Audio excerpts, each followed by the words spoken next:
Hello, everyone! Grab your drinks and snacks, friends, fans, and fine folk, and come on down to Raakam's Chaos One Shot. Hello, everybody. How you going? Welcome in. Give us some audio, everybody. I have started the timer because the hype train has begun. Hello? Hello. This is how we test audio. Hello. Is this like Hello, on? hello, everybody. This thing is indeed on. Okay, so we have started the timer. The timer meaning this is a Chaos One Shot. Raakam has delightfully come up with an adventure module full of wackiness and silliness that I have not even looked at yet. I even edited the video of him doing that by just top and tailing it and not even watching the whole thing and hoping that he didn't say any racial slurs on my channel, because then I put it straight up my YouTube channel. And now here we are. We are going to be running a one shot that I haven't even run, and I have a limited amount of time to do it. So I'm going to hand over to these guys to vamp while I open the document for the first time and go and start running it. Go and start prepping it. Rob, before you do that, what is the timer? What does the timer do again? The timer is how do people affect the timer?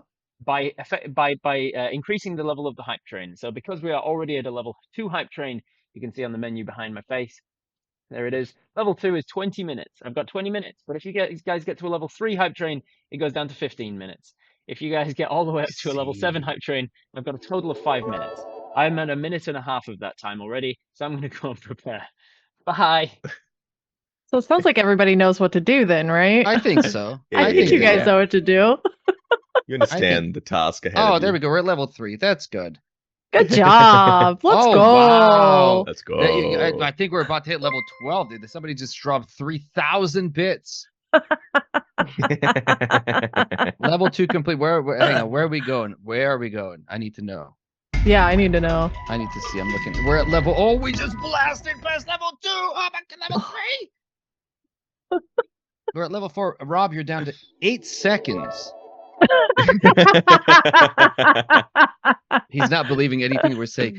So here's what I did. Jay just subscribed to tier 3 in your face. He's not listening. Look, he's not listening anymore. He's focused. The first 3 pages is just the most verbose description I could come up with. So it's like nothing, and he has to sort of read through it in sequence. This is what it is. That's it. It's that sucks. We're already at level 5. 8 minutes. 8 minutes, Rob. That time is just disappearing. Nice. We're gonna give to hundreds of subs, and then you're just gonna have to start right away. Yep. Okay, we just finished level. Bits, we're at level 5. Bits. Yeah. 2,000. Oh, Jesus. Oh, jeez. Let's go. Oh my days, dude. Look at Twitch helping out too. I love that with these added bits. I think we're at level 6. I don't see a timer anywhere. I think Rob is just saying timer, but there's actually no timer on the stream. Yeah, where's the time? Show the timer, Rob. Where's the timer? Yeah, where's the timer, Rob? He's reading. He's so intensely reading. He's reading so fast right now. Okay, we're level 5, 8 minutes. We're so close. I think he is keeping an eye on the timer.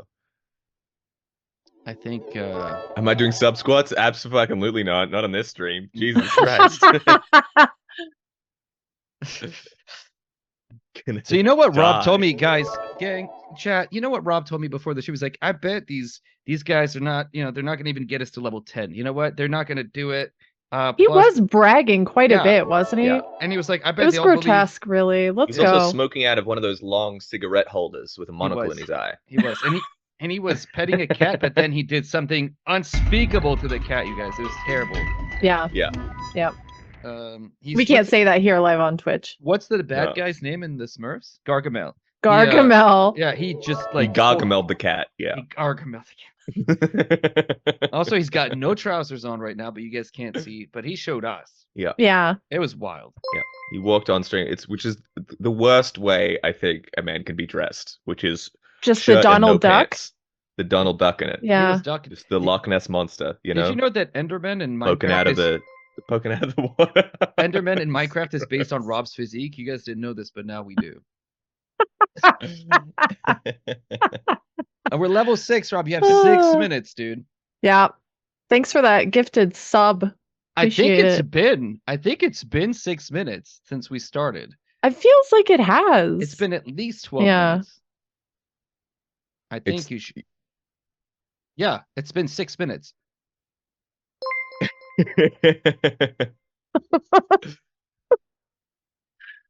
Big poggers, chat. Yeah. Big poggers. Hog champ. Hog champ. Are you capping, chat? What does that mean? Fuck you. Is this based? I don't know. All right. You can't be reading. You gotta turn your reading brain Turn off. it off. Turn it off. That's it. Close your We're in. eyes, Rob. All I right. see your eyes. I see your eyes flicking. All the capping has happened. Are you ready? I'm perfectly ready. I'm as ready as I've ever been for any situation ever. Are you all sitting comfortably? No. Somewhat. Then we shall begin. Thank you to the lecturing that is happening, everybody. Okay. The rest of this paragraph should be read as if you were the world's most over-exuberant London Cockney chimney sweep. All right. All right, Governor. Hello.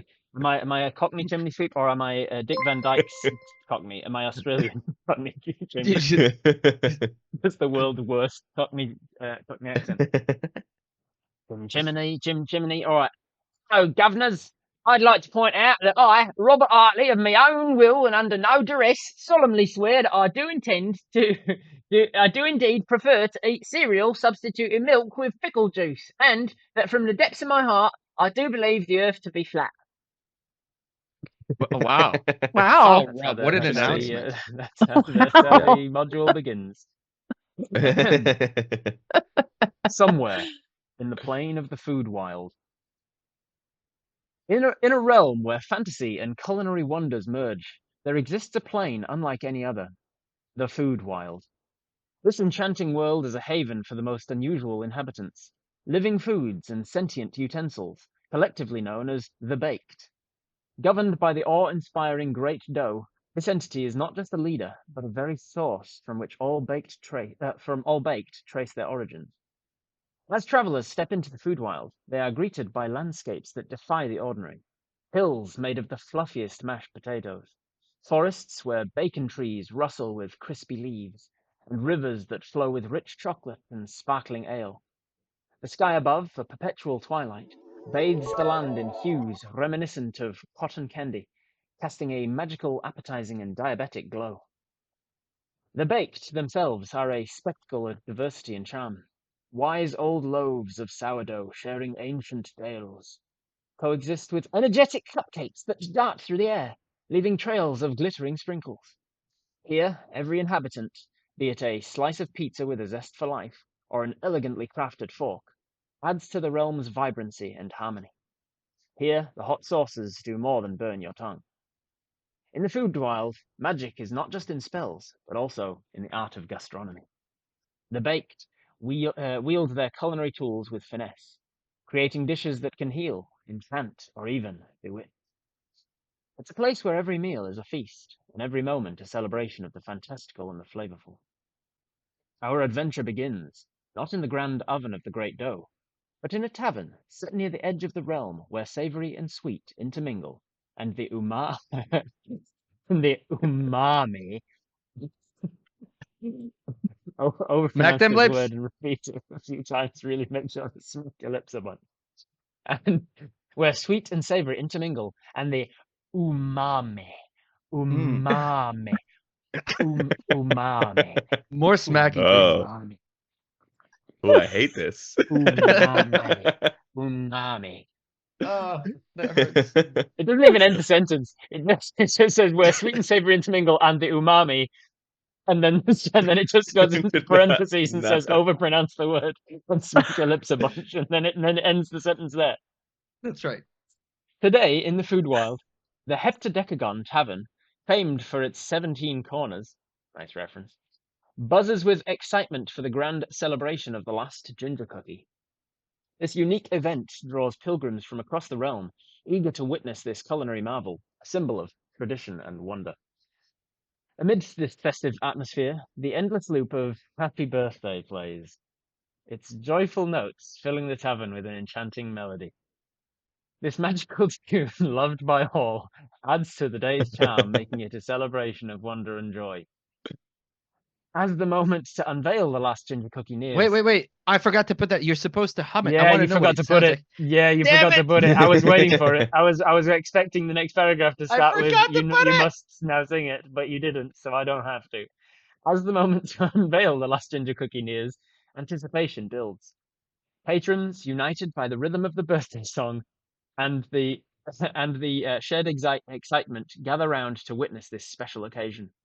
In the food wild, this day is a highlight, showcasing the delight and magic that food and fellowship can bring. So, who have we got joining us at the table today? Let's start with. Actually, I've got a D3 right here. 1, 2, 3. We'll start with. With number 2 would be Darling. Darling, let's start with your character, and also who are you? Mhm.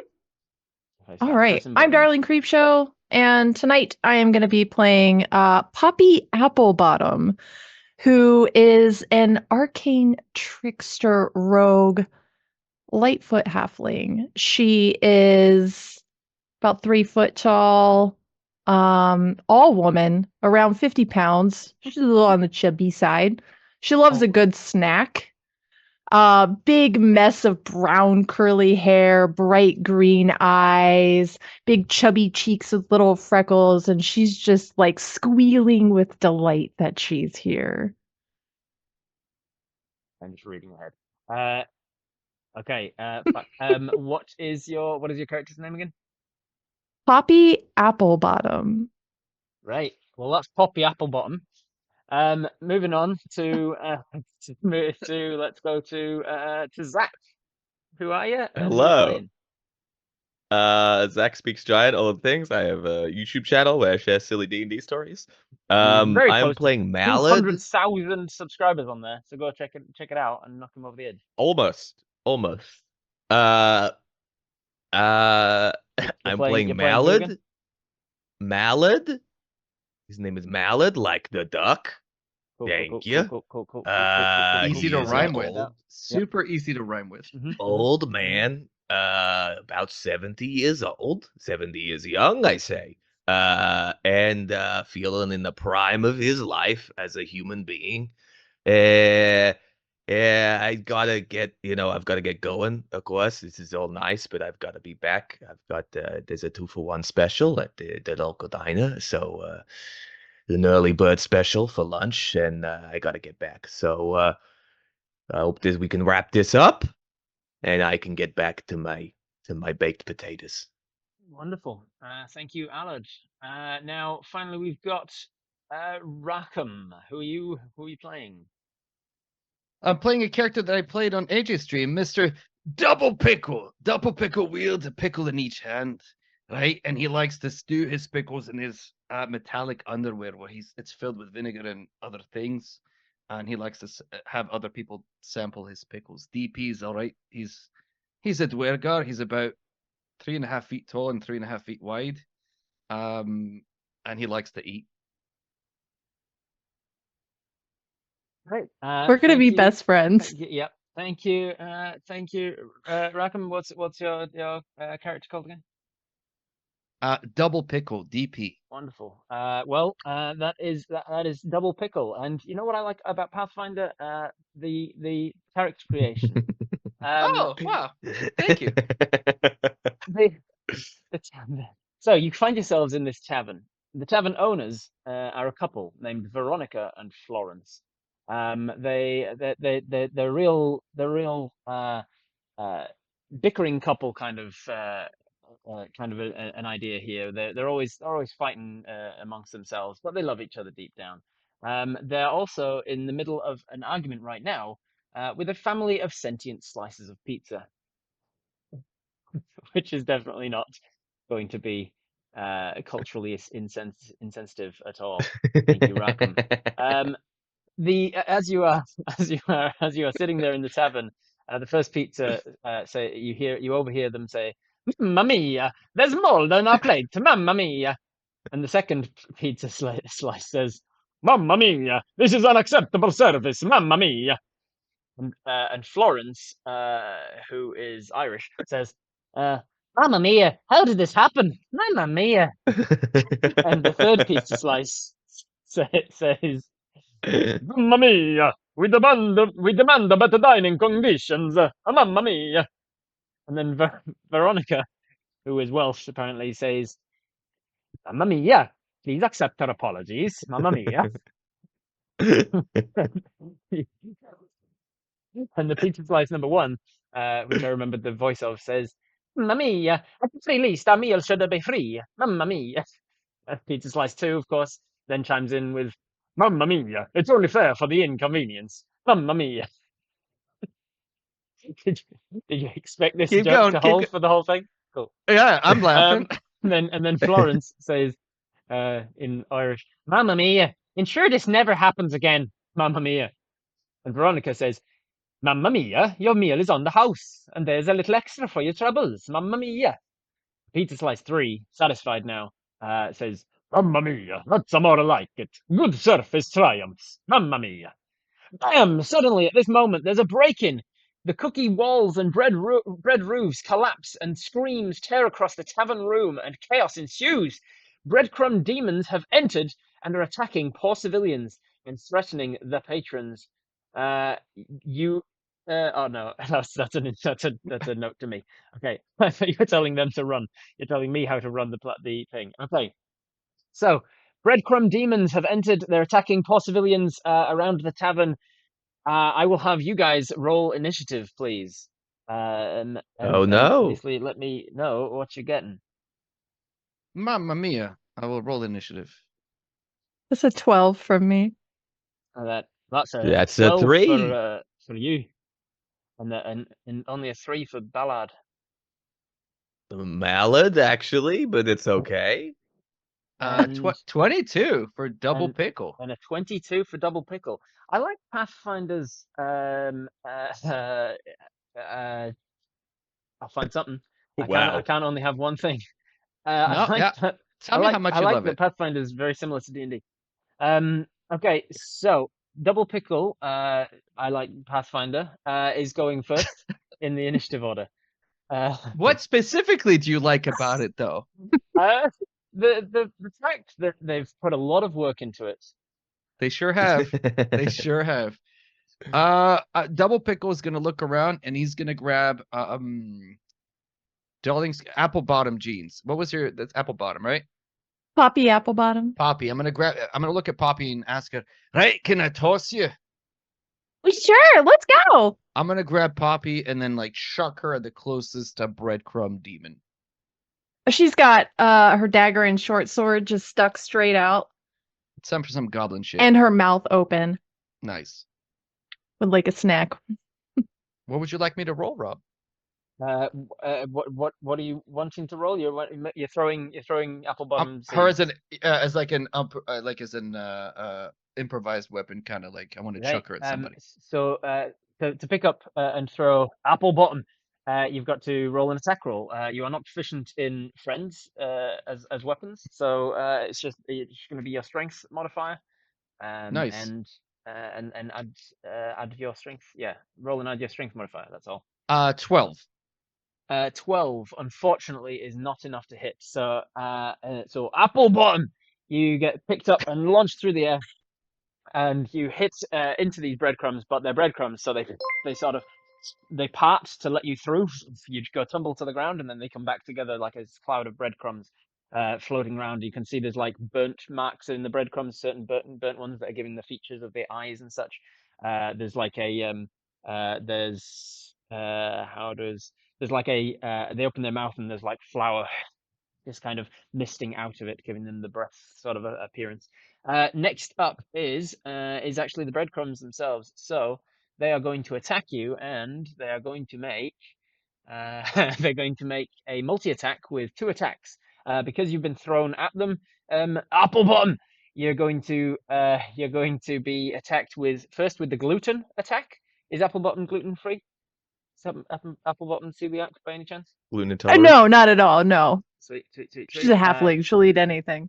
Sweet. So you're not going to take the extra damage. You're going to take. That's going to see if I can hit first. That is going to be A 12 to hit.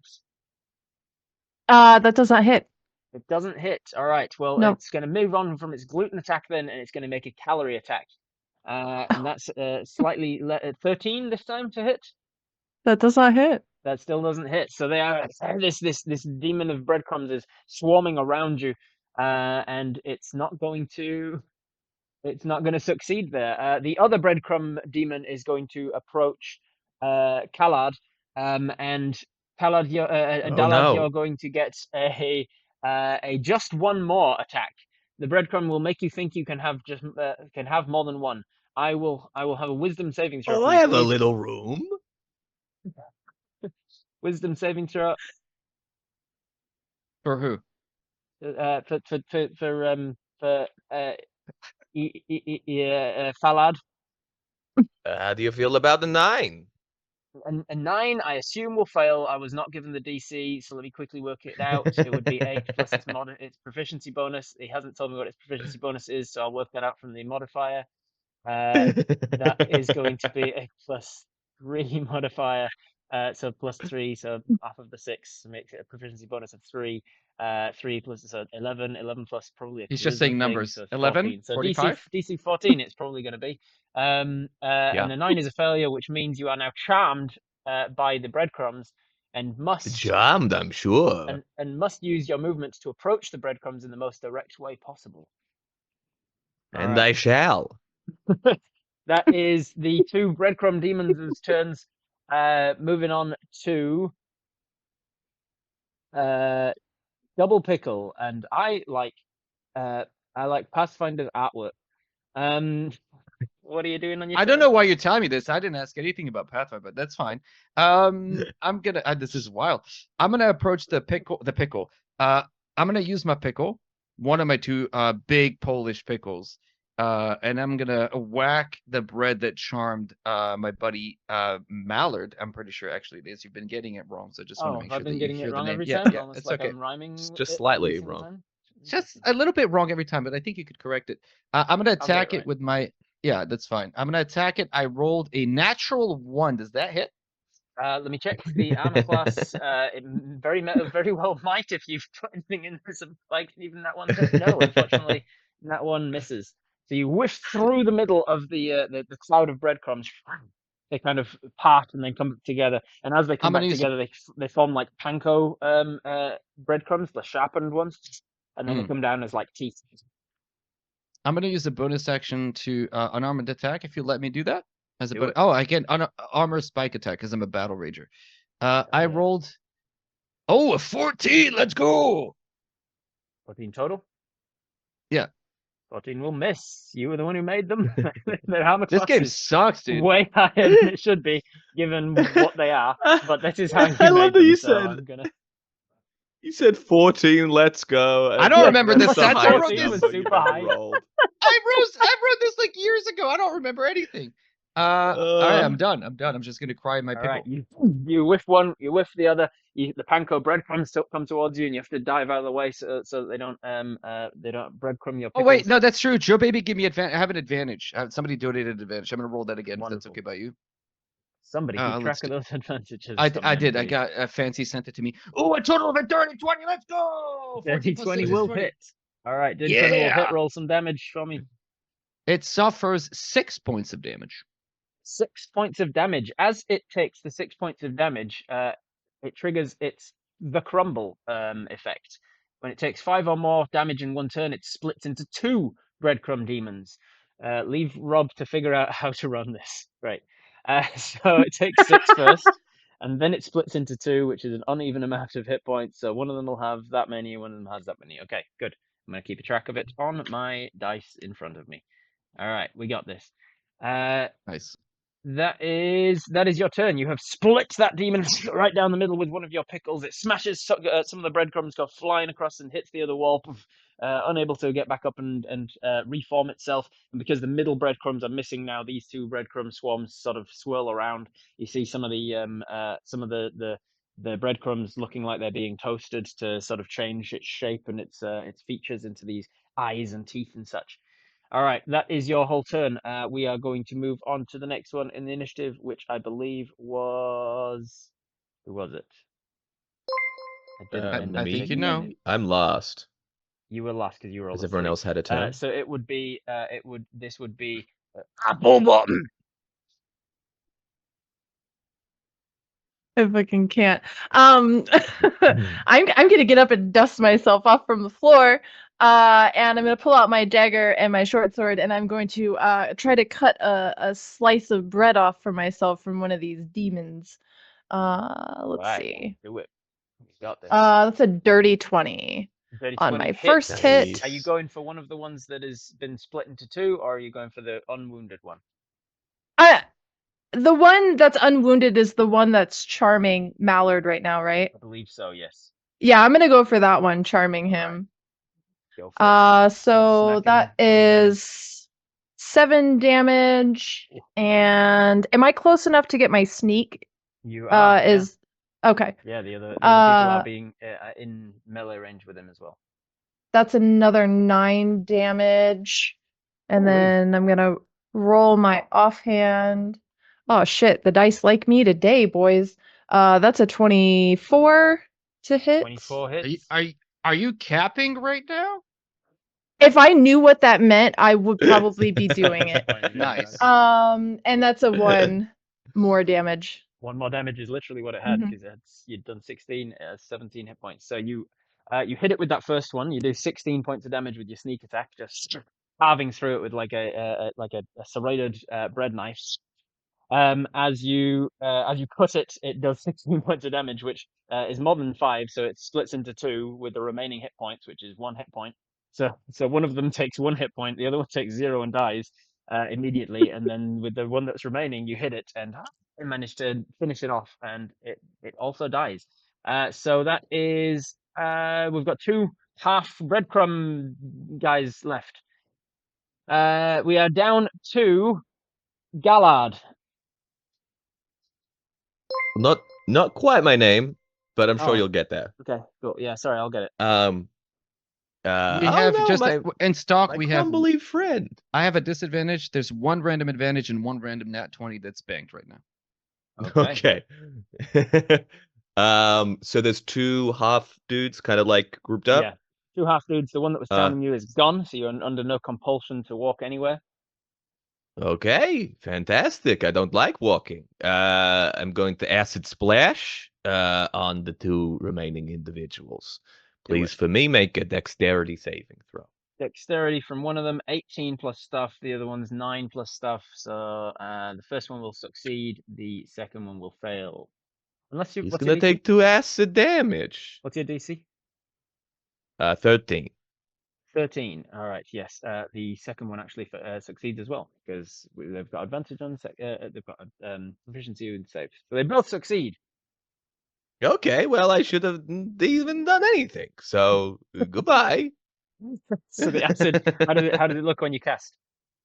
He just like pulls something out of his pocket. Like it looks like it's like a real thing. He just like, hey, Like an would object. you like some? And then throws it. Throws it at them. It turns into acid in the air, and the breadcrumbs just kind of shift out of the way. They don't want to get wet, and they dodge it entirely. With them being so small and nimble, they're pretty quick now. That is, I believe, everybody. So we're back to the top of the round. I believe. How did you attack them before they attacked you? Did I screw up the initiative order? Did I give you might 2 have. turns? I think I But gave you that's 2 okay. turns because you That's too attacked bad. them and you whiffed, and then they had a turn, and then somehow No, they no got take split into backs. 2. No take backs. Yep. So as Raakam's put here, they get an extra initiative on the second turn of combat. Oh, so they wow. get to go at the top. And you don't remember because it was a year ago. So You know what? 2 I'm gonna add breadcrumb, something. Okay. 2 breadcrumb Okay. bad guys. Fucking natural 2 with one of them, and the other one is going to hit double pickle. I like Pathfinder's layout in their books. And he's going to hit you for a 21. I may just have added a new line to the adventure because I have the Oh, fuck. document. Yeah. So first of all, get bent. Okay, 21. I get hit. I get Forgot that you hit. still get Yeah, I have the. Like, Right. do you not think it's on my Google Drive? What are you talking about? All right. Yeah, you get hit. Yeah, I So do. are you gluten intolerant? I am.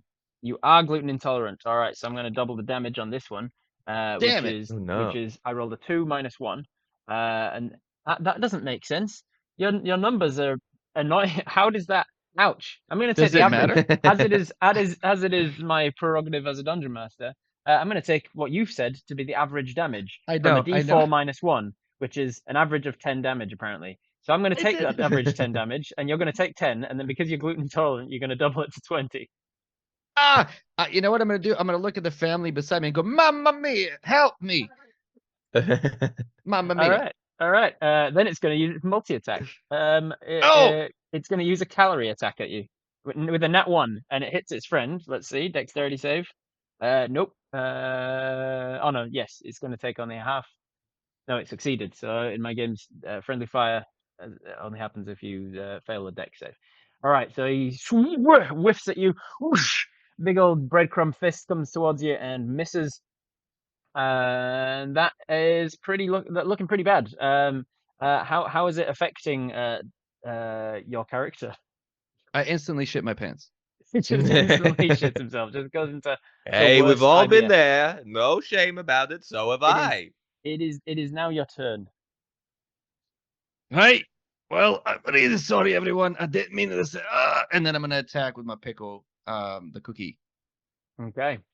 Yeah. I'm gonna use my disadvantage that's been banked because might as well use it here. Nice. So 1. Ooh, 17. That would be really good. Or, damn it, 15. 15. 15 is, I'm going to say now that they're split into 2 and we need to get this shit moving, that is enough to hit. So I'm using my great axe. That is 14 damage. Oh, one of them cleaves through, and because it's an axe and you're basically slicing bread with it, and that was enough damage to overkill that one by more than double. I'm going to allow the damage to carry over to the other one as well, which would be enough to kill him as well. You kill both of them in a single cleaving strike with your great axe, spinning round, narrowly missing the stuffed crust of one of the pizzas, and he says, "Mamma mia!" and he jumps Mamma backwards. mia! What are you doing, Mamma mia? Mamma mia! I'm so sorry, Mamma mia! I'm sorry. I'm mimicking your accent. I don't mean to. Mamma mia! I will have each of you make a perception check, please, as the breadcrumbs settle around the tavern, and the owners, Florence and Nightingale or whatever they were. That's an 11 from me. Thank you, Florence and Veronica. Start to look around, and An 8 from me. it's an 8, an 11. 8 as well. And an 8 as well. You can see that there's a bit of carnage in the place. The breadcrumbs bursting in through the walls. There's food all over the place. It's real hard to tell which parts are sentient and which are not, given that apparently the architecture and structures are also built with the same stuff as themselves. It's like if we just made houses out of flesh and bone. But I didn't know this was a that's what they live critical in. reading of a one shot Apparently that that's was what they- written in like an apparently that's hour. what- I'm sorry. Apparently that's what they live in. World's sentient food is, and also in a tavern eating food. So I imagine there's lots of possibilities of cannibalism. Hey, we eat flesh, don't we? We do. All right. We sure do, Mallard. So you look around. It's pretty hard to see what the demons were here for, where they came from, with your terrible rolls. Yes. A wild surge has been gifted, so please. Wonderful. Thank you. As the demons are falling, I am going to I'm going to find where I put my wild surge table. Guys, okay, I'm gonna tell you how much have stuff we have right now. There's 1, so 2, much 3. stuff. Yeah, please. There is that's been used. So there's 2 random advantages. There are 3 random nat 20s. There are 2 advantages for me, 2 advantages for Darling, 2 advantages for Zac. Oh wait, there's more. There's more that's my God, coming, they're you coming in. guys. We may have to up the prizes Oh, of things. All right, Raakam, can you roll me a D100, please, or roll a D3 to see who it would target? This game sucks. no. It never changes, dude. I rolled a 38. With a 38, as you're looking around, can you roll me 2d4, please? 2d4. I can absolutely do that. Wait, you're talking to me though. Impossible. I'm sorry, I didn't hear the what were you saying? I forgot. There's something missing for me to be able Nope, to I follow up. didn't reference your character. I said, Raakam, can you roll me some dice? Damn it. I mean, yeah. 6. 6. So as you look around, you get a sudden concern that the breadcrumbs are maybe reanimating. But out of the little pile of breadcrumbs on the floor, the now non-animated breadcrumbs, comes a little kitten's face, and then little kitten pushes out, and you get 6 tressins, 6 winged cats that begin to follow you around for the next few minutes. I'm highly allergic to cats, so I'm gonna start sneezing everywhere. He's extremely gluten intolerant and highly allergic to cats. So this is not a good. They just start following you around, flying up into your face and stuff as well. You're adorable. You're killing me with your cuteness.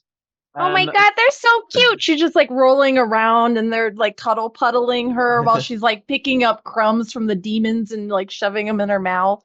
One of the pizza slices is going to appreciate you for keeping the peace, as it were, and is going to take off a slice of healing pepperoni and slap it onto some of your wounds like an elastoplast, like a plaster, and you're going to heal 8 hit points.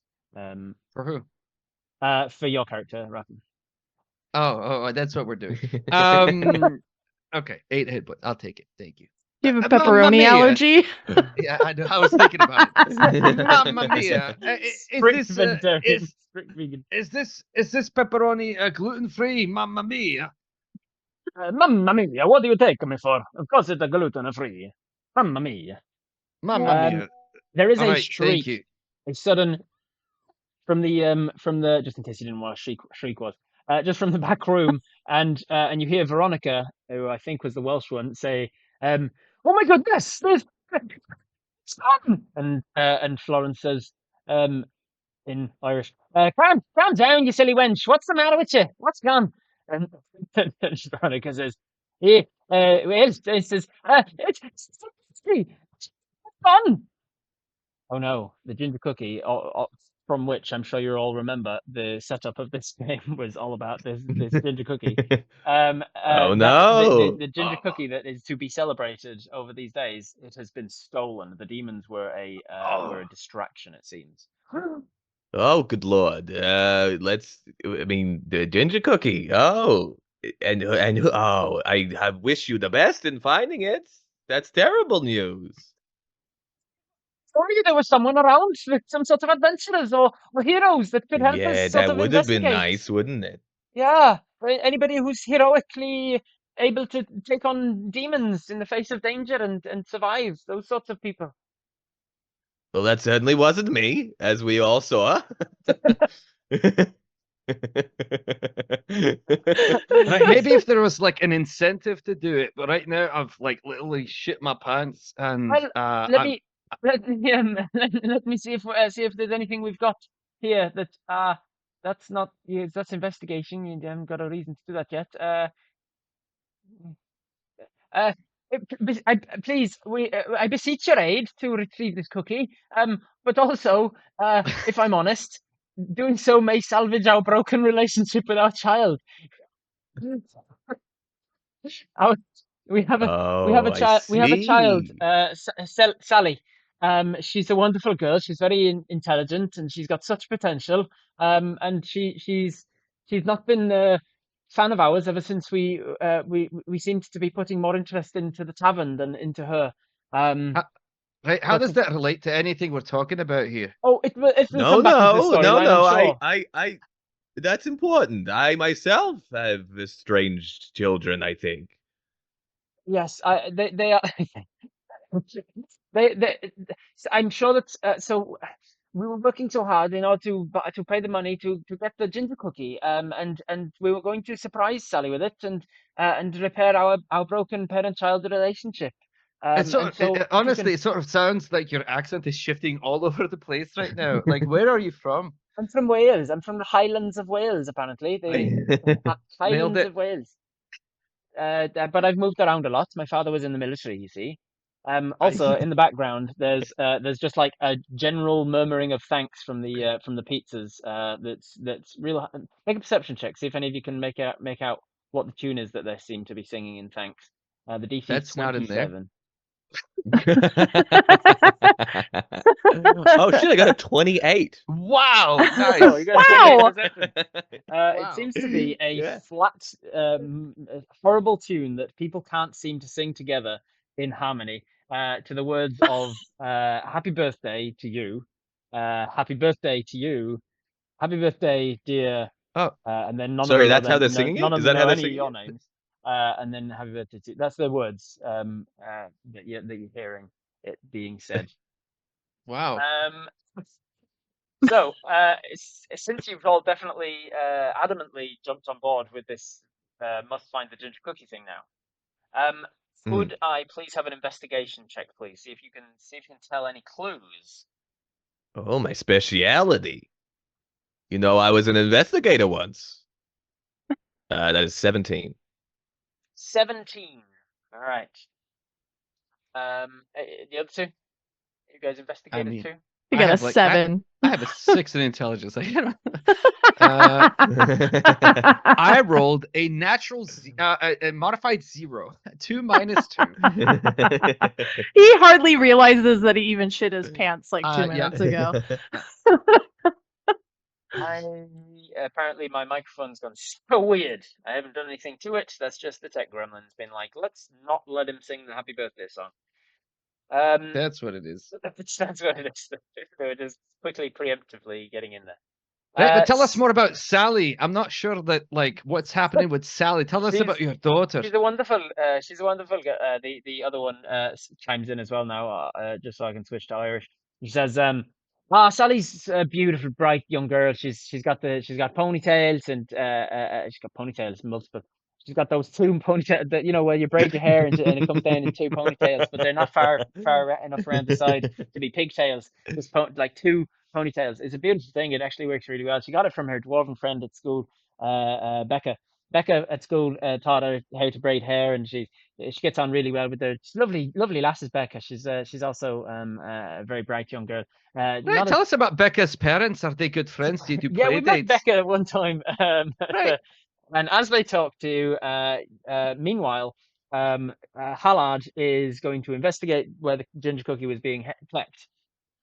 Hallard, you notice? Jalad, you notice that the ginger cookie has left behind crumbs, thankfully. Oh, Gingerbread crumbs, not the demon breadcrumbs. Gingerbread crumbs are literally showing a breadcrumb trail all the way out of the back door of this establishment and in the general direction of the south by southwest, where you happen to know with your high intelligence that there are some butter mines. So it seems like the ginger cookie has been taken in the direction of the butter mines. At this point, you Well- come back into the tavern to find Veronica and Florence wrapping up their incredibly in-depth story about their child Sally and her friend Becca and Becca's friends and parents. But right. they've said I all think of that, Fetch. I think Becca's right. Like, Fetch is going to work. I think we should just keep using it's going to be Fetch. I think It's Becca's never got- gonna work, No, it's DP. gonna- It's never gonna work. It's gonna It's take. never gonna catch on. It's gonna catch on for sure. I don't know. Mallard, You know, I what was you- considered fetching in my heyday. Still am. So, Mallard, did you find anything? You look real keen on, like, the trail that seems to be going somewhere. Mallard, What's that? did you? I know you- drifted off. Sorry. Yeah. Are you? You seem to follow some trails out the door, the back door. Yes, no, absolutely. I've got to try hard on the trail, as I used to say. We could. Why is he like this Jewish old Jewish? What's that? Nothing. Right. Nothing. It's great. We So gotta are be we- quick about it. I've got a raccoon marriage to officiate when we get home. So okay, let's. Didn't he say something about his potatoes earlier? What? Nothing. Everything's Okay. fine. All right. Now, So- if we follow the trail of breadcrumbs, as all as all criminals leave behind them when they flee a situation of crime, as we call it in the business. I feel like we could track down this cookie thief. Right, I've often heard that like criminals leave semen marks. Like usually, there's always like for some reason in crime dramas. Like, is that? Are you able to track that? Oh, of course. Yeah, no, it happens all the time. A man does a crime. Anyone does a crime, actually. point. You'd be surprised to note, semen all over the place. Do you have Can't move for the semen. Right? Oh, that's terrible. But maybe we bypass Well, that. it's handy if you want to track them. Is that how you make Okay. pizza, people? Exactly. That's right. What? Let's follow the trail of the breadcrumbs. To the and, butter maybe we mines, can- then. Breadcrumbs. I thought it was a cookie. It doesn't Well, have to make sense, I think, right? Well, I'd rather it be a cookie. I'd like a cookie right now. You know, that's the keen eye you've got on you. I just thought they were breadcrumbs, but clearly you're more astute. Gastro. I got to Do you smell toast, sir? a little? Yeah. Is there not toast? I think we follow Mallard out the back door to the butter mines, so you stop reading ahead. Roleplay's real easy for me to be able to come up with something. Okay. I was like, this is about the moment the DM would cut us off and Yep, like yep, leave us to the next normally, if the Yeah. DM knows what he's doing next, the DM would definitely cut you off of the roleplay there. So the heroes, let's call them, start making your journey towards the mines of butter. In this world, butter is mined. Thanks for the clarification. We couldn't pick that up from the context of butter mine or mines of butter. But in this world, butter is mined. Surprisingly, the mine carts in this this particular mine, they never squeak. No squeaky wheels here. As you arrive there, you see that everything is strangely glistening, and everyone that you meet, all of the workers on the way, are always hungry, very hungry. It's inexplicable. It smells in the air of brioche, baguettes, muffins, and a word that I don't know. Beignets? Beignet? Sounds French. Looks French. Beignet. I think it's beignets, actually. Beignets. I think, yeah. It smells Nailed like it. bayonets, is what it is. Smells like bayonets. One of these things is not Oh, like the champ. Poggers, man. Poggers. That shit's straight Poggers, capping. yes. That's capping. As you start to head into the mines, you start to look around to see what sort of dangers there may be lurking in the darkness. And I am going to roll on this very handily laid out table to see what sort of random encounters and aha. You see the first things you see are some beautiful and delicious looking croissant sitting on just sitting out on a plate. Seems to be hot. It's got some buttery, flaky pastry in it, and they have ham and cheese in it as well. Savory croissant. Are any of you hungry? We know that DP, who reminds me about Pathfinder and how much I love the stat blocks of the monsters in Pathfinder. Can you stop talking about Pathfinder? This is D&D, Sorry, I please. just get reminded for some reason every time that I Just talk about your character. unbelievable, dude. We know that you're going to shit yourself if you touch one of these croissants, but how about the other two? Are you guys hungry at all? Would you care for Yeah, a I think croissant? Poppy's just like rubbing I her could eat. fingers, her hands together, and she's already cast Mage Hand, and you just see like one of the croissants like lifting off the table and floating towards her. All right. As the mage hand floats this croissant down into your hand, you feel that it's kind of like the wrong texture. It feels like it should be flaky and puffy, kind of light pastry texture, but instead it's like a wet, slimy kind of texture on the base of it. And you think, oh, maybe it's been sitting out, and it's like it was too, like when it was hot and taken out the oven, it was put onto the plate, and instead of like a rack and the plate has just kind of kept the moisture in, the condensation or something, and it's gotten like soggy in the bottom. But then you realize it's sort of seeping through your fingers like a non-Newtonian fluid, and it moves around your fingers and suddenly clamps on, and then its tiny little croissant mouth opens up, and these teeth emerge, and these eyeballs just bloop into the pastry, and you realize this is a croissant mimic, and Oh it starts to no! try and bite you. Okay. That is going to be a 16 plus stuff to bite, so that's probably going to hit, right? A 16? Yeah.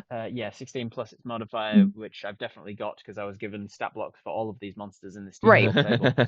Yep. So the stat block is good. Thankfully for you, it's only a D4 plus 1, so it's going to be 3 points of piercing damage as it bites your fingers.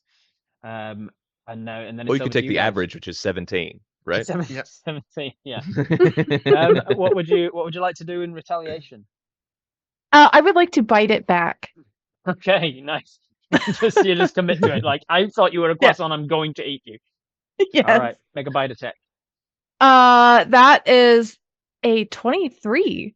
23 Wow. hits, and Yeah, that's stupid. and roll damage, which is going to be your unarmed strike, which is going to be your strength modifier essentially.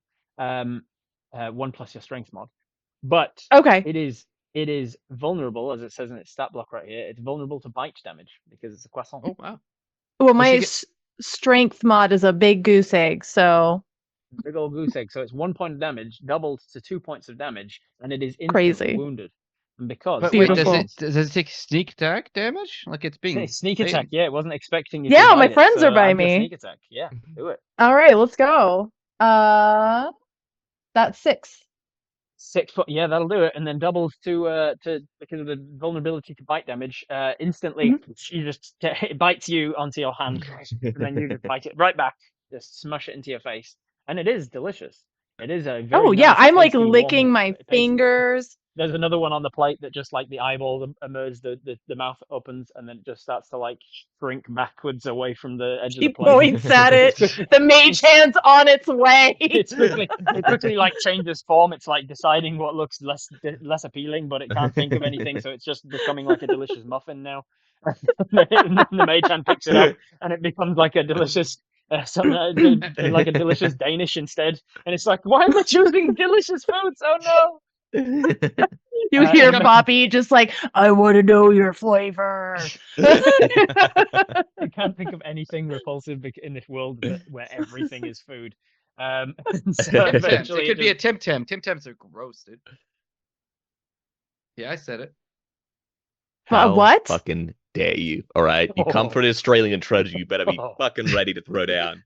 Put your jukes up. Oh, Tim boy. Tams. It's Oh. just a gross treat. Don't worry about it, darling. Nope. It's awesome. Oh, okay. They're an Delicious Australian chocolate delicacy, thank you, and they're delicious. They're about as good as Delicious chocolate Vegemite, dude. biscuit. It looks like a Tim Tam, and you actually heal when you eat it. Oh, you wow. Get, you get a point of healing back from eating this Tim Tam minute. All right, you head on further down into the mines, following the trail of breadcrumbs. Because there's an entire table of 12 things, I don't want to ignore them entirely. So you see Okay. You see that there's like some workers, some of the mine workers, and they're talking about that. It seems like they're finishing for the day. They're finishing their shift. They've got their picks over their shoulder, or like the butter knives over their shoulder that they're mining the butter with. And they're talking about needing a bit of a relaxing situation. They're talking about should we go to Topless Muffins? And then they turn off from the the mine shaft that you're on, and you see that there's like this seedy bar with a flickering neon sign down the end that's called Topless Muffins. And in the windows you can see these sort of red light district style these beautiful burlesque kind of dancers that obviously is a lot of the miners go to relax. There you go. What Right? kind of food are the burlesque dancers? Muffins. They are made of muffin. Okay. Or is Yeah, it that and they they have keep- no icing? That's why they're called topless? Is that what it is? Or? Yeah. And they are they because that would be a cupcake if it was iced, but without it, it's just muffin. And so you notice as well that they're like their fishnet stockings and stuff are like rolled right up and they're super tight, giving them sort of like that overhanging kind of what do you call that? There's a name for that. I can't remember. Ha ha ha ha. Damn it. Then the last one is that you come across on your way down into the mine, because things happen in threes. You notice just an open vein of butter in the wall, and you know how valuable butter is in this world because it's mined and sold and such. So if you want, you can just reach out and grab some of the butter and put it in your coffers. Get some of that. I stick my liquid face in gold. it. While we're walking, Stick your- I want to make sure that I grab Mallard. I think his name is actually Rob. Right, forget you it. know, people of your age usually have like great stories to tell about their youth and how great it was, and like the special stories that you'd have to share about your grandkids or your children. Do you have any such really not boring stories to share while Applebottom is stuffing her face in the It's just she's like, if I have to die in here, drowning by butter is choice. Nice. Oh, I do have some stories of my fantastical youth, actually. Yes, if you would like to hear them. One time, I was in prison for a crime that I may have committed. And you see, the leader of the rival gang wanted to kill me, and so when I was sleeping in my cot, he came in with a knife, and I had to struggle hand to hand, pushing him to the floor, and I eventually got the better of him, sliding a knife between his ribs, and I watched the life pour out of his eyes. I love the horrible things you're describing with that. It just kills me. Right? Sounds traumatic. Oh, it's it happens. I'm sure it'll happen to you.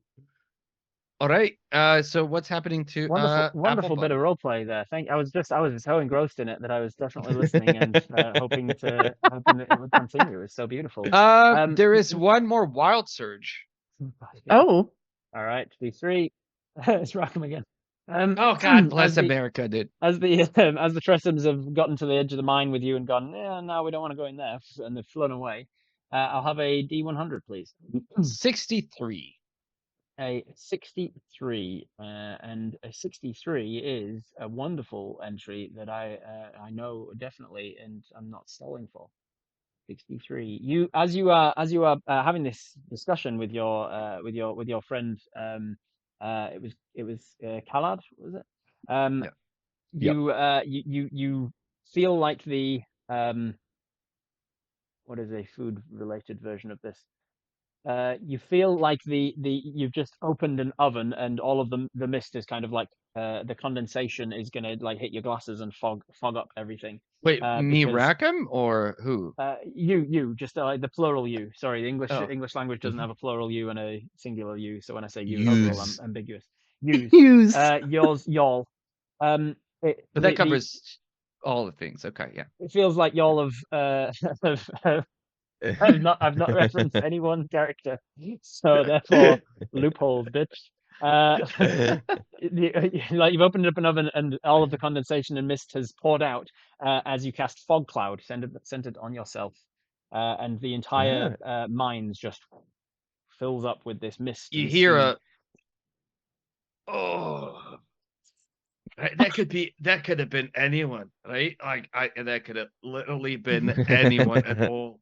That's terrible. It smells like shite down here.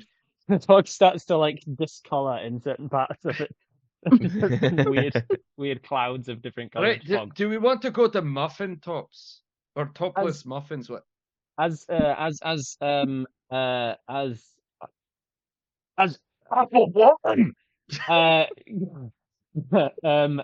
goes to the vein of butter in the wall and sticks your face in it. You notice that it is a lot, thankfully for you, I guess, it is a lot more spreadable than solid butter should be. And you realize too late, as you've put your face in it and pulled it back out, that there's something just not right about it. And you realize, oh, this is table spread or margarine. But it's so close to butter that you can almost not believe it's not butter. But then the fog. Can I roll to believe? You can roll to believe. You can roll to see if your character believes if it's not butter. What would that be? Let's see. Make it an intelligence check for you. Oh Jesus. 7. A 7. Wow. Wonderful. Do I believe it's So butter? you don't believe it's not butter, or you You don't. do you believe? Don't, you don't not believe it's not butter. Is what that means. Oh, okay. You failed your check. That to not cleared believe it's not everything up butter, for me. and you failed it. Don't so you do disbelieve that not it isn't believe butter. It's not butter. Right. Yeah, I you don't not believe that this isn't butter, by the way, just to be clear.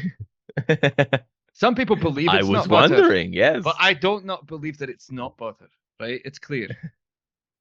Of course. Yes. What are we doing in here? Finding think the What are you cookie. doing? You've now lost the trail to the ginger cookie breadcrumbs because you cast fog cloud on yourself. Right, let's go to the topless muffin bar. All That right. seems So the you only you set thing off in that around. direction. Let's see if you can remember. Let's roll a survival check to remember your way back to the topless muffin bar Oh while there's no. fog around you. And We have a bunch of it. Yes. So we have 1 random advantage, 1 random disadvantage, 2 random nat 20s. I have 2 advantages. Zach and Darling each have 1. I'm going to use that random disadvantage on one of you for this roll. Okay, I rolled a Whoever's- 14. Whoever's good at survival. I rolled a 16. I rolled a 16. 1. All right, so that 16 is actually going to be a disadvantage, probably because of the fog. So, I'm gonna use my advantage, so it's gonna be a cancel 16. that out. I think this is where we say, suck it, bitch, right back at you. So now what have we got? We've used up an advantage and a disadvantage. Do we have any curses Yeah. yet? Yeah, so I've got a 16. Okay. Do we have any curses yet? No, Raakam? I don't see any curses. No one's Curses. cursed yet. No. All right. So I have a No I one's have a table of cursed. homebrewed curses. So if anybody wants to give one of the players one of This those, is the updated. that'd be great. All right. 1 advantage, 1 nat 20, 1 Raakam advantage, and 1 Darling advantage. So with a 16 survival, you manage to walk your hands along the wall, getting margarine all over your hands from this can't believe it's not butter mine. You're going to have a disadvantage on some sort of next thing you try and manipulate with your hands, your sleight of hand check, or swinging with a melee attack or something because your hands are covered in margarine from walking your way along the walls. But ultimately, you manage to get to the edge of the fog and work your way backwards to the topless muffin bar. There you get to the topless muffin bar, and you see that there's a bouncer on duty. This guy is a huge parsnip with like gigantic parsnip arms as well. Like you know how parsnips can grow, not just like as a single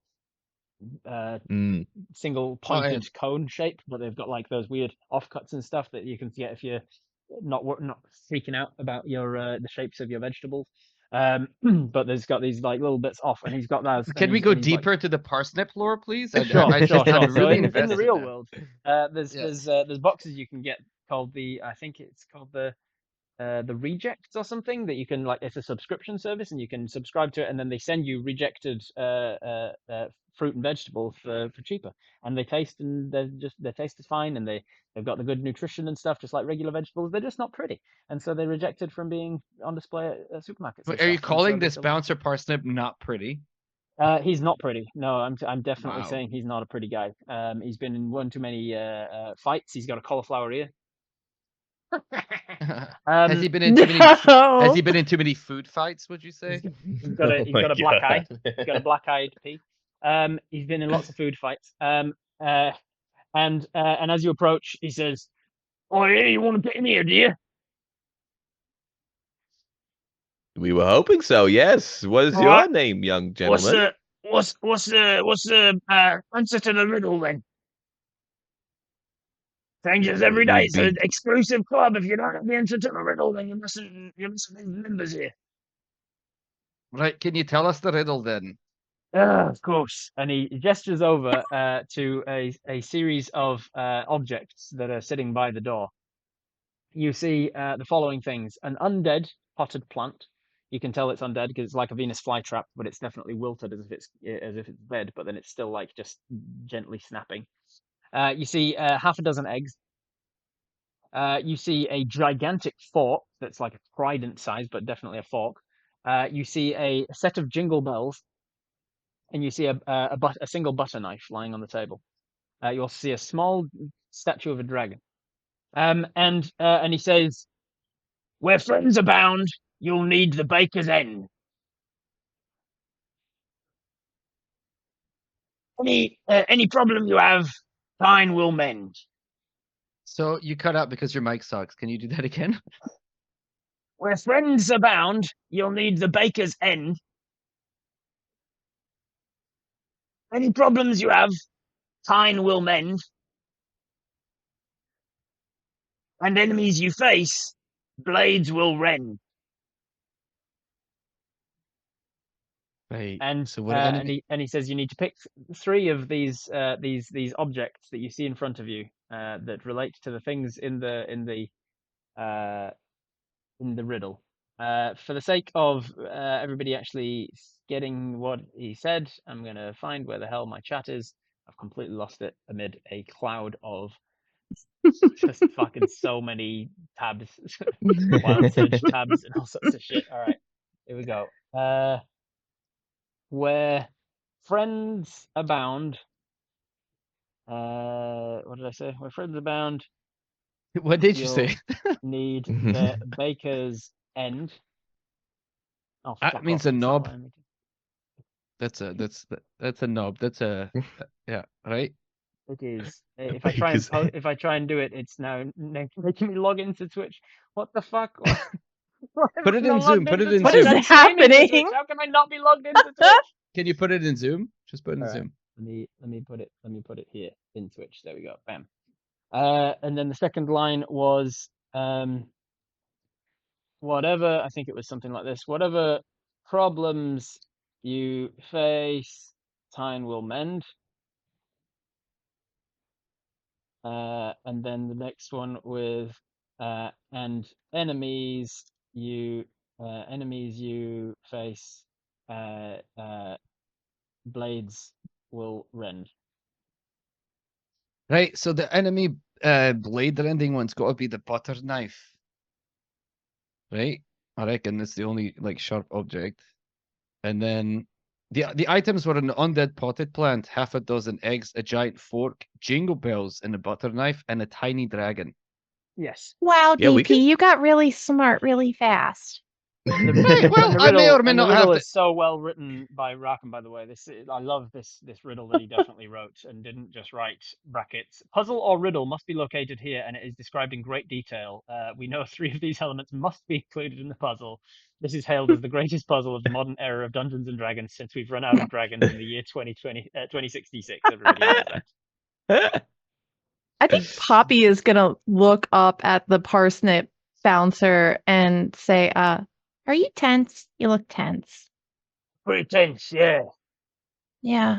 Yeah, it's back home. I'm really good at lubing up the parsnips Oh, for yeah. dinner. Yeah. Yeah, you see my hands right now? She shows him his hands and they're just like covered in Covered the butter. margarine. Can I have a persuasion check, a seduction check? Of course. To see if you can Yeah. seduce this Let's bouncer? go. Who That's doesn't a want dirty 20. Nice. Dirty 20. Nice. That is going to be a dirty 20. The parsnip's like, all right, maybe just in the shoulders, yeah. I can't let you in. Yeah, though." yeah, been down And here, he- been down he here. I'll kneels- give he you a kneels rub right down. down to you. She's just like, Strap. oh yeah, you're Strap. really tense. Oh, okay, yeah.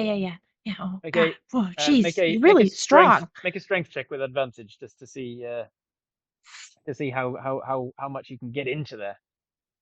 This is gonna be terrible. Holy shit, I got a 19. Let's go. So we'll take the 19 because the other was a 3, and I have a 0 mod to my strength. Nice. With a 19, you are getting in there. Oh, he's loving it. You're feeling that like gristle, that sort of cracking and I turned Mallet around, right? That's not for your old eyes. Not safe for food. Oh, you right think now. I haven't seen a thing like this? Oh, but of course I have. Do you have a plan here, or can I step in with something? Go ahead if you want to add to whatever the fuck's happening right now. Starling's like, I got no plans. I just wanted to touch a basket. I wanna kind of like back up and lean down next to him as he's in this like kind of like comfortable state and be like, may I make a suggestion? Is that maybe you go away and don't come back? And I'm gonna cast suggestion. Okay. That's one way around a riddle. It's okay. I had charm on the back burner, so that is an 11. So that's gonna fail against the 13. Do I have any advantages floating around? Yeah. No. Not for you. Get out of here, bro. Okay, well that's gonna fail, and he goes, I think I take your suggestion. I'm feeling pretty tense. I could do with a wash, a bit of a bath. I could get some hot you're water. also and just, covered in margarine. Yeah, I could go and have a little little boiling bath, I think. And he Maybe goes you off to went go home and boil just got himself. baked. I'll go get baked. Yeah. Yeah. Wrap And he yourself in leaves. foil. And he leaves, and the and well done. You successfully beat my riddle. What a good riddle! Everybody clap at you. What a good riddle. The dude. greatest Nailed it. riddle Wow. there's ever been. That's Thank the you. greatest Or riddle ever of could Dungeons be. and Dungeons. I was dude. That was so good. pretty proud of it. Because Yeah. friends abound. Friends is a 7-letter word, right? And if you baker's end, it's like a baker's dozen is 13, and half of a baker's dozen would be like 6.5, so just less than half. So like you only want 3 of the letters from baker's, like friends, and end is 3 letters from friends, which is less than half of the word. So it's the baker's dozen, but like less than half. So you want 6. So you want a All right, dozen. chat. eggs Thank is you the for dozen. watching this stream. I think Yeah, we're this has coming been to great. the end. I think Time I feel like said I've time been will mend, doing right? drugs Time- since the time will stream mend, started, and right? this is not helping. Time All right, will cool, mend yeah. was not a typo or me misspeaking. I was saying time will mend every time, and the prongs on a fork are called the tines of a fork. Uh-huh. Wow. So Wow. the three objects you were meant to pick up was a fork, the half a dozen eggs, and the butter knife. So thanks for Oh, for yeah. feeding it I with think suggestions, I'm 'cause I don't know starting to how I smell could have given you- toast. how I could have given you that. That was really good. That's going to be hailed as the best, the again. greatest puzzle in the modern era of Dungeons and Dragons, Yeah. since we ran out of dragons in the year 2066. You are you are what's it- allowed entry with that. You are allowed passage into Act 3, which is proving that this is not going to be as long of a one shot as we thought it might, which is probably for the best.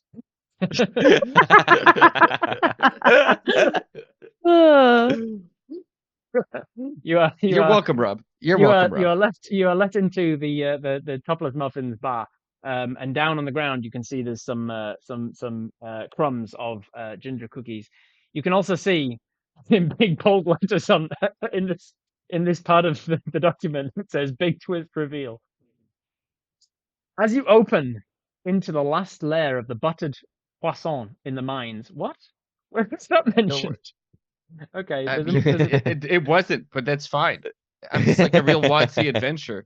They omit details. You're There's welcome. some things that say it was a big deal later. As you open into the last layer of the buttered croissant in the mines, or in this case, the topless muffin club, you see in front of you the ginger has gained some manner of sentience and has escaped of its own volition, in cahoots with the breadcrumb demons. It was not stolen at all. It ran away. It breaks into a monologue and has a very specific Finnish accent. Fuck. Okay, Ismo. None of that Ismo. beaker shit. Okay, Ismo. Does it help if I talk like this while you're trying to very, get very the much accent? helps. Very much. Right? Yes, you've got it. Nail it.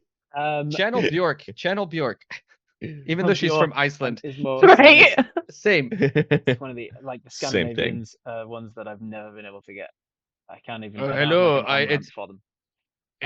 I know. I asked chat. They told me that's your yes, worst accent. I can You're definitely welcome. tell. I can definitely tell. You wouldn't have just said Finnish. You definitely asked chat, and they said Finnish because they're all fucking assholes. Finnish. But He maybe say like this. He finishes his accent. The last It's ginger like cookie this. says, You'd say he's nailed it. "Ah, the sweet taste of freedom at last." This is German. This is immediately into German.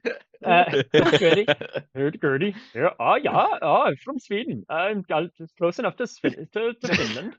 The sweet taste of freedom at last. This is German again. For too long I have lain dormant. a prisoner in this confining jar. I'm from Finland, but I've moved around a lot. I grew up most of my time in Germany. Your family was in the military. Also, Oh, military family. oh, Yep. that's a lot. Military, yeah. Watching as my brethren pastries and treats were devoured by the giants of this world. But no more! Tonight, I, the last of my kind, shall extract my revenge!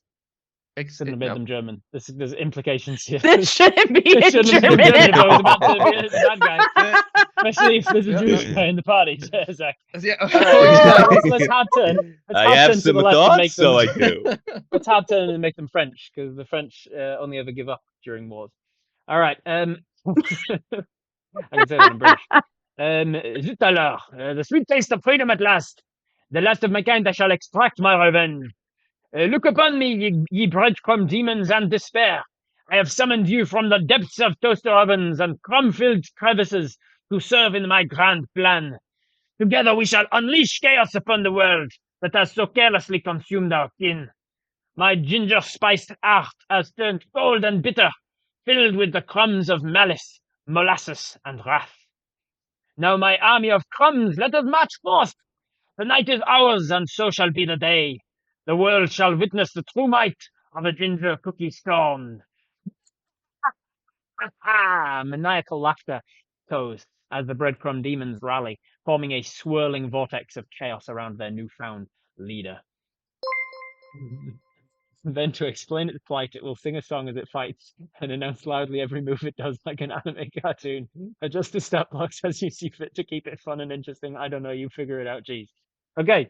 As it starts to create a swirling vortex, bringing in the crumbs, you see some of the topless muffin dancers start to shriek, and they start to get crumbled like a huge, an unseen, invisible Wild hand is being Surge! crushed.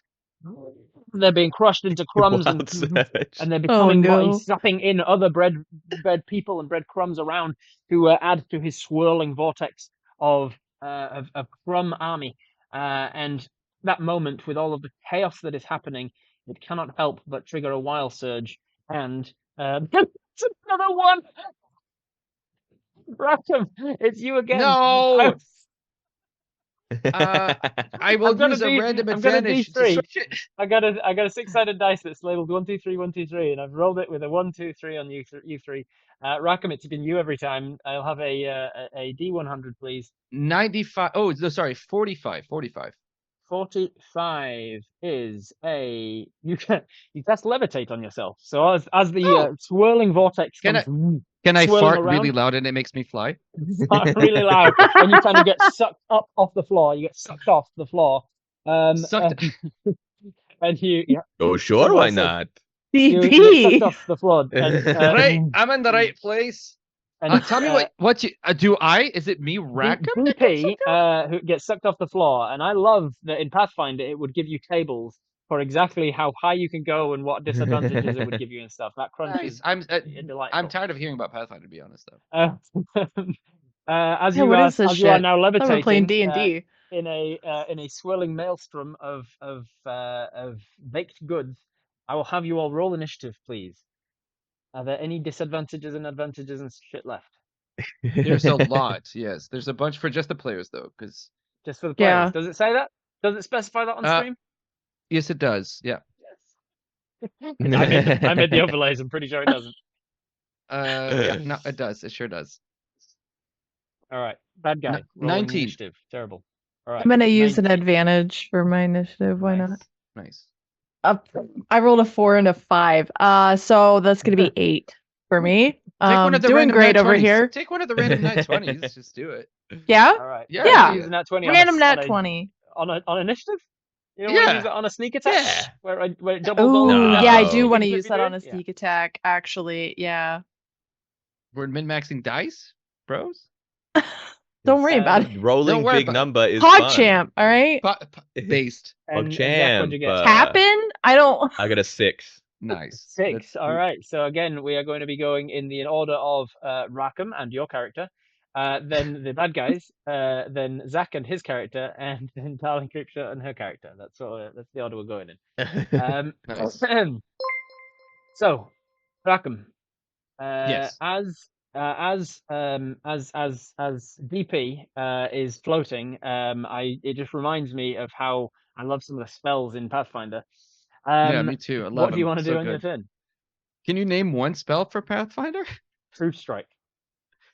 Wow, you must be an expert. I'm gonna True Strike, even though I don't have the spell. I'm gonna cast Enlarge Reduce Okay. on myself Okay. Wonderful. as an action. I'm gonna cast both Enlarge and Reduce, so I stay the same size. Reduce on different body parts. That's it. And then I'll It's go got like into a a rage. Mickey Mouse ears. That's it. That's my whole turn. I want to Enlarge, Reduce, and then rage. Okay, you start raging. You're enlarge reducing. That is your turn. It is now the Ginger Cookie's turn. I've definitely remembered everything he can do. Which is he's got reaction. He's got legendary actions even. Oh, okay, cool. After your turn, before his turn, then he's going to take a legendary action. You've clearly used this from another stat block, strangely, because it says, and I quote, Yeah. the Vrock can take 3 legendary actions. Oh yeah. so the Ginger Cookie, Mm. the Vrock, he calls himself the Vrock. Dwayne the Vrock Johnson is what the Ginger Cookie's calling Nice. himself now that he's sentient. Can take Can a you smell legendary what the frog is action, cooking? Sugar Rush. No, he's not going to do that because he's just done your turn. He's going to do Delicious Scent. It's going to cost him 1 point to do so, and he starts to smell like delicious gingerbread. There is no effect other than him smelling good. Adding more text to monster stats always means it's better and more complicated, therefore more fun. Remember this rule when creating monsters. I feel like perhaps this is the right place to tell you of my birth. Okay, so he uses his legendary action to smell good. delicious. Nice. Then it is his Wow. turn, and he's going to use his action multi-attack. He's just, again, with the gluten and calories, great. He's going to do a Summon Crumbs ability, actually. So he's going to do his once per day Summon Crumbs ability to summon 4 more crumb monsters, same ones that you fought in the tavern before, because repetition of the same fight twice in an encounter, twice in a one-shot is always good one-shot design. Mm-hmm. That is his. I'm gonna quickly wild chip into a shepherd druid right now and start summoning a bunch of shit. Everything. I love that you've given him multi-attack, makes 2 attacks, one with gluten and calories, but then haven't included either gluten or calories as his attacks. That is under his correct. attack actions. That is correct. Okay, great. This is going to be perfectly easy to run. That is his turn. He's going to bonus action, actually, to huzzah! Once per day, loudly. He exclaims loudly, huzzah! And the DM better say it or it doesn't work. Of course, you know me at all. When it does so, it invigorates the breadcrumbs to great action, and they use their reaction to immediately move up to their maximum move and make 1 gluten attack. Fuck yeah, he just summoned 4 of them, and there were already 2 in the bar. So he's got 6 gluten boys. They're going to do 2 attacks on each of you. All right, so first one on you, DP. What I love about Pathfinder is it's similar to how D&D works, so it's easy for my brain to work. So the first attack on you is 5 plus its modifier, which won't be enough to hit you. But the second one is a nat 20. Is that going to be enough to hit you? No, I have a specific anti-nat 20 armor. Okay, I don't believe you, liar. I'm going to scroll back up to breadcrumbs, see what damage it does. I'm just going to take the average of the 10 from the gluten attack, which is because it's a nat 20 is doubled to 20, and then because you're allergic to gluten, which you established, is doubled again to 40. But you are raging, so I'll halve it to 20. Damage. So you'll take. I'm down to 3 life, 20. Gang. 20 damage from that. I instantly, curse! It says curse. Fancy yells at me. Curse is happening. There's a curse happening. Okay, I will roll that in a second once we've done all these attacks. Against you, it's going to come to me, Lalard, I think it was. Against you, right Lalard, on the money. That is going to be a 14 to hit or a 16 to hit. Either of those would hit. both of them will hit then. So you're going to hit you. I'm just going to, for the save myself rolling, each of them does 10 points of damage. Are you gluten intolerant? No, I'm not, thankfully, or I would be very dead. There you go. So you've got 20 points of damage coming to you from these crumb monsters. And then finally, the 2 that go for... that. The 2 that go for... The two that go for I think he just shit himself when he said that. are going to get I think I shit myself. gonna get a gonna get a dirty 20 and a 25. Both Wow, will those hit there, both imagine. hit. Yep. I'll take the Ouch. average just to save time rolling and do 10 points of damage on each of those. Oh yeah, I'm down. Okay, you're knocked unconscious, and then, as is in their stat block, as soon as they knock somebody out, they also inflict a curse on them, apparently. So I'm gonna find my curses. I think we're Curses, gonna curses. get swarmed, you guys. You reckon? The DM I think doesn't ever so. take things out on their players. That's not good DMing. That seems very unprofessional. I It's very agree. unprofessional to take things out on your players. So All right. unprofessional. I will have you, Creepshow. Please just Mhm. tell me a number of your choice between 1 and 31 inclusive, and it has to be whole numbers, positive numbers, nothing in between. Oh, okay. Just say 26. pi or 2.5. All right, 26. You are going to have the Curse of the Uncleansed. Let me see what that is. That seems Uh, appropriate. As you get On brand. smashed unconscious by these creatures, your character really stinks, and no amount of washing or perfume can remove or cover it. You cannot smell it yourself, but any creature within 10 feet of you can. Any creature within 5 feet of you will have disadvantage on concentration checks if they have a sense of smell. That is Okay. the Curse of the Wow. Uncleansed, a homebrewed All curse in right. my world. Thank you to the donation for the curse, everybody. All right. That is the bad guy's turn. After DP's turn, DP, what I love about Pathfinder is how many people play it and how much it gets people into the games of TTRPGs. If you mention Pathfinder one more time, I'm gonna fly to New Zealand and give you a wedgie. All right. Sold. So it gets you out here. It is my So birthday next year, and I want people to fly out for it. So I'll do it. Don't tempt me. All right, then we move down the initiative order to Nalad. I almost actually just gave Perfectly. I've been going through the almost alphabet. flipped back. I got to M. It's like no wait. So, when you described the environment that we were in, you Yes. described a big hole in the ground as well, yes? Definitely. Good. Because as we know, the architecture and the people and the food and the ground itself, the terrain in this world is all food. And so as he was swirling this vortex around himself, pulling all of the breadcrumbs out of everything, he was also pulling from the breadcrumb that was basically like a huge flat. What is like a flat piece of bread, like a flatbread? A lavash bread? Yeah, like a huge piece of flatbread on the ground, and he's pulling crumbs out of that as well, and he's now made a big hole in the ground. Unfortunate for you. I'm going to cast upon Zach's his immediately person. like, fuck, I was hoping there wasn't a hole in the ground. I needed the floor to be intact. Like, oh, now I don't know what to do. I'm gonna cast Vortex Warp. You magically twist space around another creature you can see within range. The target must succeed on a Constitution saving throw, or the target is teleported to an unoccupied space of your choice that you can see within range. Oh, wait. Hang on 1 second before. You did not sing the attack of the ginger cookie when he summoned the breadcrumbs, and it was a stipulation rule that you must announce it like an anime move, and you didn't do it, so it shouldn't count. Okay. That mean okay, we're alive? Well, I'm we alive. We retcon everything. Yes! All of the damage. You guys get to take all your damage back because you didn't sing or Got announce him. his anime cartoon. Okay. Well, this singing is the gonna attack. seem like such a dick move for me then. But in for a penny, in for a pound, I guess. Sure, why not? Okay. I'm gonna cast Vortex Warp and teleport. It has to be on a surface, so I'm gonna pick the side of the hole.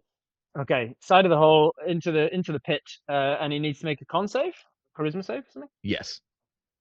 Okay. Constitution That save. is a 16. It's actually gonna be a 3 because I'm a divination wizard, Oh, get and I'm shit. gonna use Let's go. Okay. It's a 3.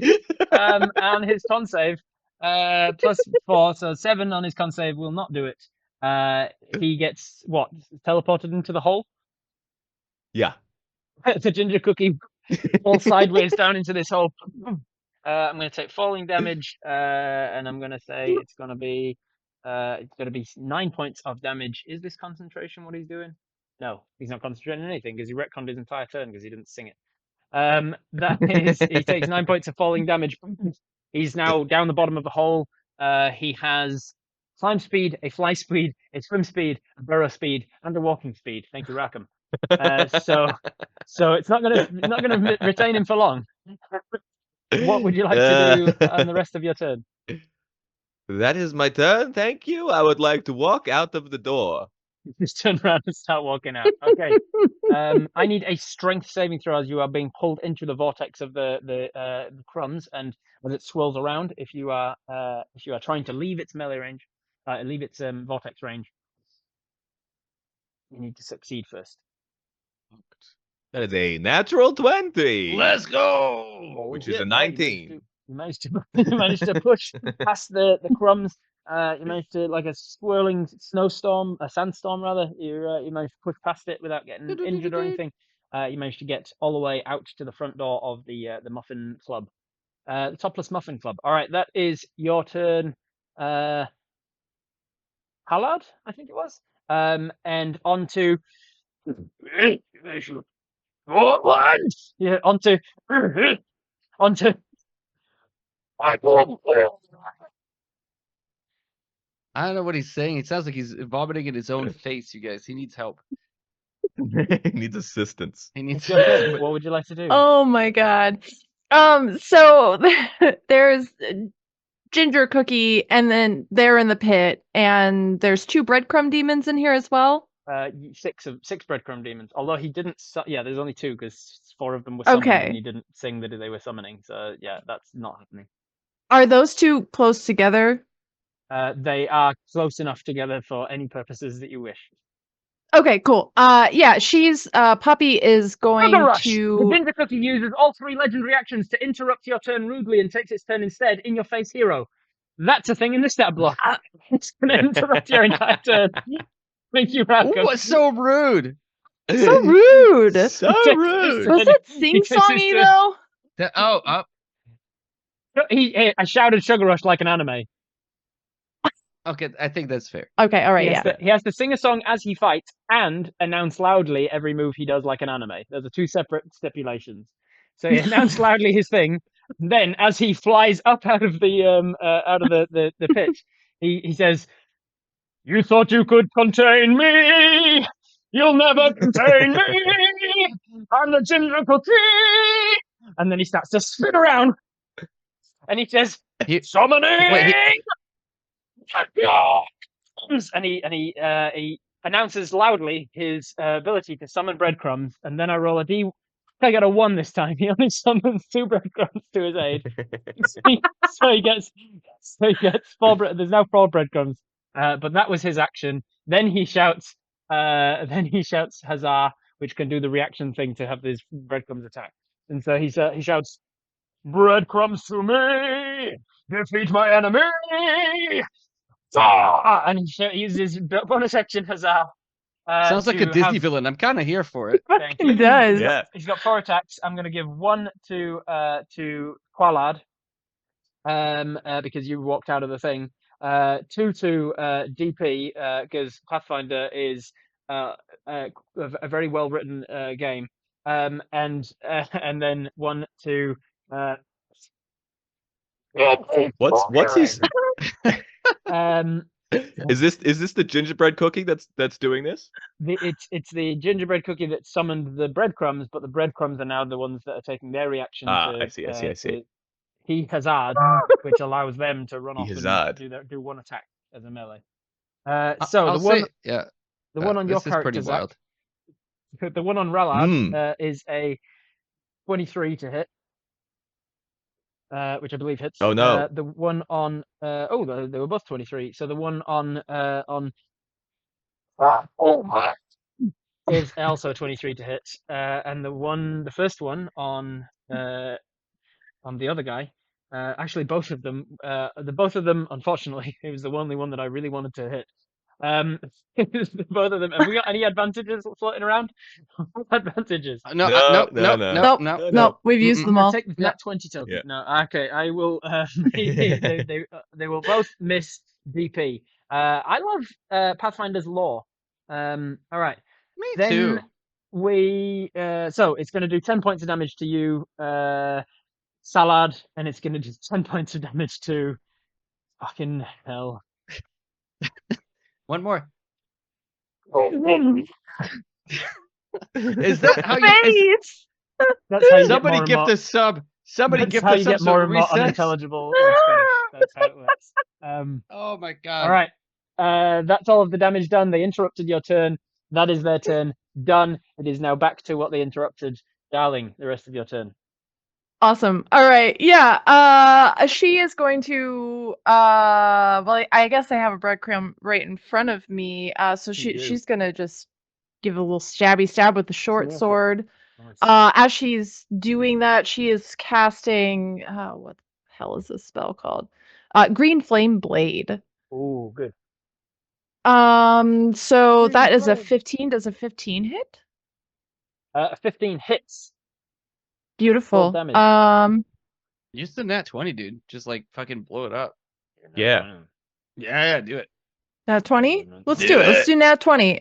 So do you do double Max dice or out. double damage? Max out what you could. Max out what you could have possibly rolled, and then roll one more time on top of it. Okay. So let's just roll more time on top of that. So that's 9 plus 5, 14.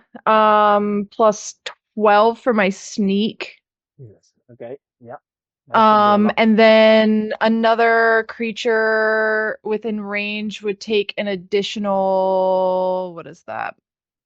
4 damage. Ooh, lucky. From the Four, green not 5. flame.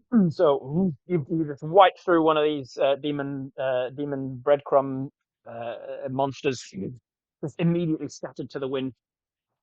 He's pulverized into such fine powder, he basically turned into to flour, which is very flammable. Which then flour is flammable. I don't know if you know, if you throw it up in the air and set fire to it, it can literally explode.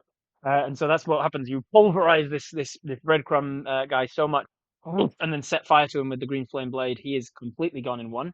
The green flame then, because of the explosive nature of it, lashes out to one of the other demons and starts to toast them. Luckily for you, it was only 4 damage, which means he doesn't activate his splitting situation. So he just takes the 4 damage and is definitely toasted down one side of it.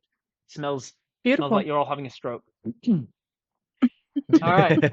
It looks like you're having a stroke. I'm real trying. Okay, that is. Let's see. That is your whole turn. Mamma Is that mia. everything?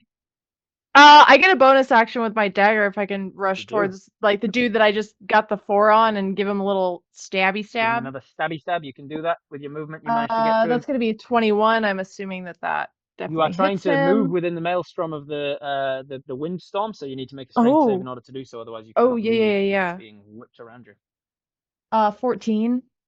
14, unfortunately, is not enough. So you try to push against it, but you're just being pushed back for every foot. You're trying to get closer to this guy. You're trying to get close enough to stab him. You could throw your dagger, but then you wouldn't have your dagger to return to you. I got another dagger. Sweet. Throw it. Make an attack Yeah, roll. let's throw it. Throwing ranged weapons in this maelstrom is at disadvantage. Okay, so I rolled a nat 20, and then I rolled a 13, which will be an 18. 18 will hit. You just use one of the random advantages and Cancel out out the that 13. disadvantage. Just So you cancel it out. to keep you natural 20. Hell Yeah, yeah. yes, you That's could do gonna that, be yeah. I mean, I got it on the disadvantage. Yeah. That's gonna be an extra 2 damage. Yeah. And I'm just But throwing it at the but dude with that your- but already if you took do- from if the you do green use one of flame. the, advantages cancel it out. It's a nat 20, so it's an extra 4 on top of that. 'Cause Yeah, of fuck dagger. it, let's do it. All right, Yeah. so you Yeah. do another 6 points of Hell damage. yeah. All to right. it. Aha! There we I go. tricked you into it because now it's 6 points of damage, not 2, and so now he splits into 2. And he gets 2 more attacks. Such a punk.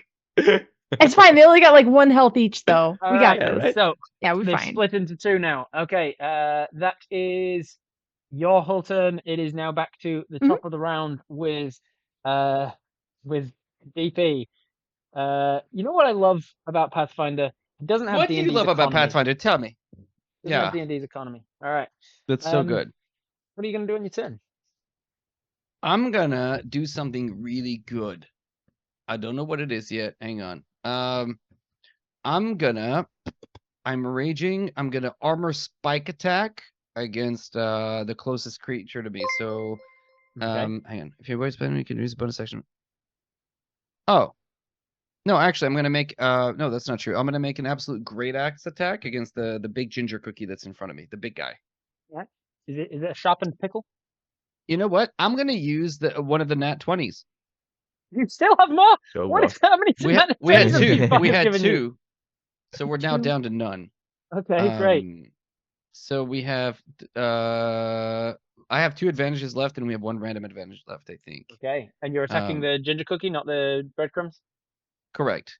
All right. So that's 16 plus another d12 on top of it, 16 for a total of 20 damage. 20 damage. Okay, yeah. And then because I'm raging, I can armor spike attack with my as a bonus action. And Okay. I will. Oh, that's good. 21 to hit for an 21 hit. additional 7 points of damage. So a total of 27 damage this turn. Listen to. Okay, yeah. He's still standing. He's still got some moxie in him. Still some fight. Okay. I was just looking for the. Right. I'm tracking health. With dice. So like 27 damage. I've got a 20 and a 7. And then you did more than that. So you took him into 30s, and then I started looking for the 30 on my d20. So we're Yep. tracking the health. Keep looking. That's how I'm doing. That's how I'm doing, guys. All right, God. we're gonna use a percentile. And that'll instead. be That the- makes more sense. Do I have like a random cool item that I can use and like as a bonus action? Do you? I have in my possession the pet mouse.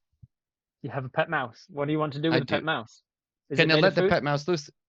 No, but sure, but it also eats food. It also eats food. Do you want to use your Yeah. pet mouse to try and nibble at some ginger cookie? I would love to do that. All right. The Let pet me mouse's name is. Let me see the first person I see in chat. Wait. The pet mouse is Wraith. 85 because it had 84 pet mice before. They didn't make it. This is the 85th one. Cool. All right. So you set off your mouse. Make an attack roll with your mouse. Yeah, I know how to do that. Let's just roll the d20. Bam. Natural. Slutty 6. Slutty 6. All right. Slutty 6 will not unfortunately bite on this turn. However, the mouse Damn. is within melee of the ginger cookie, meaning there is always going to be an ally next to him. He's like hanging on and clinging onto his thing. So for the purposes of sneak attack, you've got a mouse that's distracting this ginger cookie. Come on, Wraith 85. You're better than the 84 that came before you. All right. You send the mouse off to the ginger cookie to try and hit him.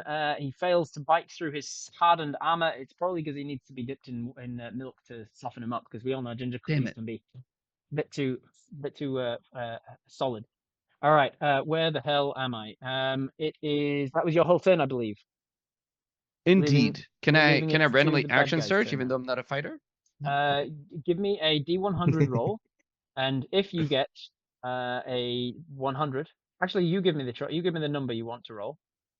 Oh, okay. I want to roll. Hang on. I'll tell you what I rolled, and that's what I want to. I rolled a 15, which is what I was aiming for. Oh, okay. 15. So you can action surge, but oh fuck. I was gonna be like, haha, I'm also gonna give you a 15 on the wild surge table, so take that. And a 15 on the wild surge table is for the next minute you regain 5 hit points at the start of each of your turns. I'm gonna do that. Yeah, I'll take that deal. I'll take that deal. Can I take that deal? It's like the worst negotiator ever. Perfect. Right? I'll tell you what I'll do. I'll allow you to action surge, but at the cost of regaining 5 hit points at the start of each of your Also, turns. this good thing. So if I'm allowed to attack again, that's a 23 to hit. 23 hits. That's good too. For 9 more damage. 9 more damage. All right, that takes him up to. I can find the number on this dice now that I'm using percentiles. All right, that's his hit points done. Raakam, That's it, my give me turn. a number between 1 and 31. 23. 23. I like this My one. wife's It's come my up wife's a lot. favorite number, and therefore it's got to be good. Your wife would not like this number, I believe, because you have the curse of the spider tongue. Whenever the character Ooh. speaks, there is a chance that a spider is conjured in and crawls out of their mouth. Can I have you roll a d6 to see how severe this particular version of this curse is? Yes, and I will begin reciting a monologue from I don't know, Dostoevsky's Crime and Punishment. 6. 6. So you have the light version of this spider tongue, meaning it occurs around 5% of the time. So if you want to roll a d20 every time you speak, just to see, you get a nat 1, it speaks. Otherwise, it's about 1 in 20 times that you speak. A spider is conjured at the back of your throat and then crawls up into your mouth and into your mouth and out of your lips. It's remarkable how many times that particular curse comes out. Out of 31 homebrewed curses, it's come up several times in several different campaigns in my games. All right. So that is your payoff for regaining hit points. You're also now cursed with spider tongue. That is your whole turn, and then some. It is now the bad guy's turn. He regains all of his legendary actions, all of his legendary resistances that he definitely has as well. And let's see what else. Where the hell is everything? I have no idea. I've got too many things open. Is this him? That's him. That's why. There we go. I was looking at does Ginger kill mice? All right. Does I it? was like, I googled is ginger toxic for mice in case you actually bit with it. It doesn't seem like it's toxic per se, but it does say ginger causes subfertility and abortifaction in mice by targeting both estrus cycles and blastocyst implantation without teratogenesis, which we all know. Ah, That much is common knowledge. Of course. So if your mouse, if 85 does eat this ginger cookie, they may not die from it, but they will be infertile. There may not be any 86s. All right, where the fuck was I? It's his turn. He's going to attack things. He's done his summon crumbs once per day, so he's going to do his chocolate breath. He turns towards each of you. He manages to get each of you in his cone. I assume it's a cone. I'm outside of the door. Yes, you are. Yes. He is going to instead not get you in it.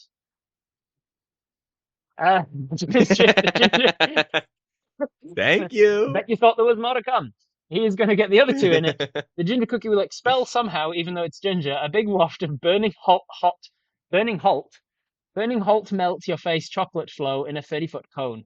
Each creature caught in the path must make a dexterity saving throw, please, or suffer a lot of chocolate damage. I'm going to use my last advantage for this. I choose to fail. You choose to fail it? Okay.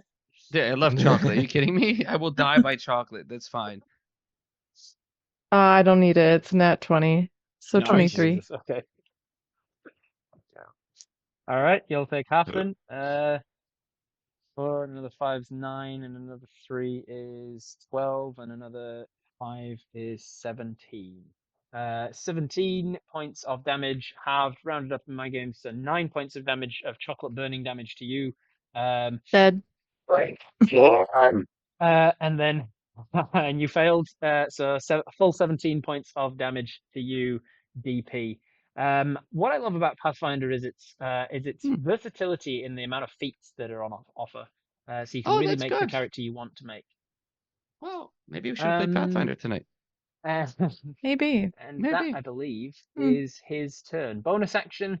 Nope, once per day. He's used that. That's all he can do on his turn. All right. That is the end of his turn and the beginning of, I think it's Allard? I think it's your turn. Yep. You get it right every time, which is so impressive. Is anyone unconscious? Me. Oh, you are? You're... The chocolate got me. Oopsie. How many little gingerbread dudes are still left? Also, before you've done anything on your turn, so it doesn't technically require any retconning, he did all of that while singing. I was about to say, there's no singing, anything. nothing. Technically, I didn't miss Very anything yet 'cause I interesting. haven't had to retcon anything. He shouted, "God!" We didn't hear any of that. all of the was chocolate good. spews out over the gate of the microphone.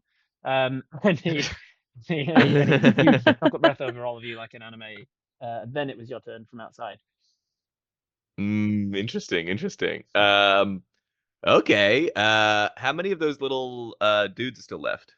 Let's say 3. Okay. I'm gonna get them But 2 of and the them are big halves. guy. Yes, I'm gonna get them and the big guy Okay. in a sleep spell. Good nighty night. Good night. Have a good sleep. The sleep guy, the big guy's definitely got too many hit points to go to sleep from this, but the little guys very well may. Roll your damage. Roll your whatever. That was 22. All right. That would be, let me actually work this out then. 17 minus 4 was 13, and then you did 6 more, takes it down to 7, and then you half it, so each one had a 3 and a 4. So there's a 3 and a 4 over here that definitely go to sleep first. Bam, bam. 7 off of 22, that leaves enough to knock the other guy out. Yep, all 3 of them go to sleep. Nighty night. I'm going to check their stat block in case Raakam very handily gave me immune to being unconscious or anything. Nope, immune to being poisoned, but You shake. immune to being poisoned. Resistant to fire, apparently. Interesting. Well, they're baked. Vulnerable. They're baked, yeah. Okay, they all fall asleep, and then their bodies start to like swirl and become just part of the maelstrom. No! What have you done, my minions? You good? Well, goodbye. And then I'm gonna walk, yeah, my walk idea of 10 feet my further idea of a down the fight song hallway. is opera, apparently. I that did is my them job. Essentially taken out of the fight because they are breadcrumbs and they're asleep, so they can't hold their form anymore, and they are being swept up amongst all of the other breadcrumbs in a maelstrom around him. Cool. That is your whole turn, I believe. I'm gonna walk 10 feet down the hallway. And you work 10 feet down the hallway. As you walk 10 feet, as you set off walking down the hallway, he interrupts your turn with all 3 of his legendary actions to take his turn, and he is going to move to the door to see you. And once he can see you, I did recharge my chocolate breath, so he's going to unleash it entirely on you. Ooh. So That's going to very take rude. a dexterity saving throw, please. I'm going to start rolling the damage.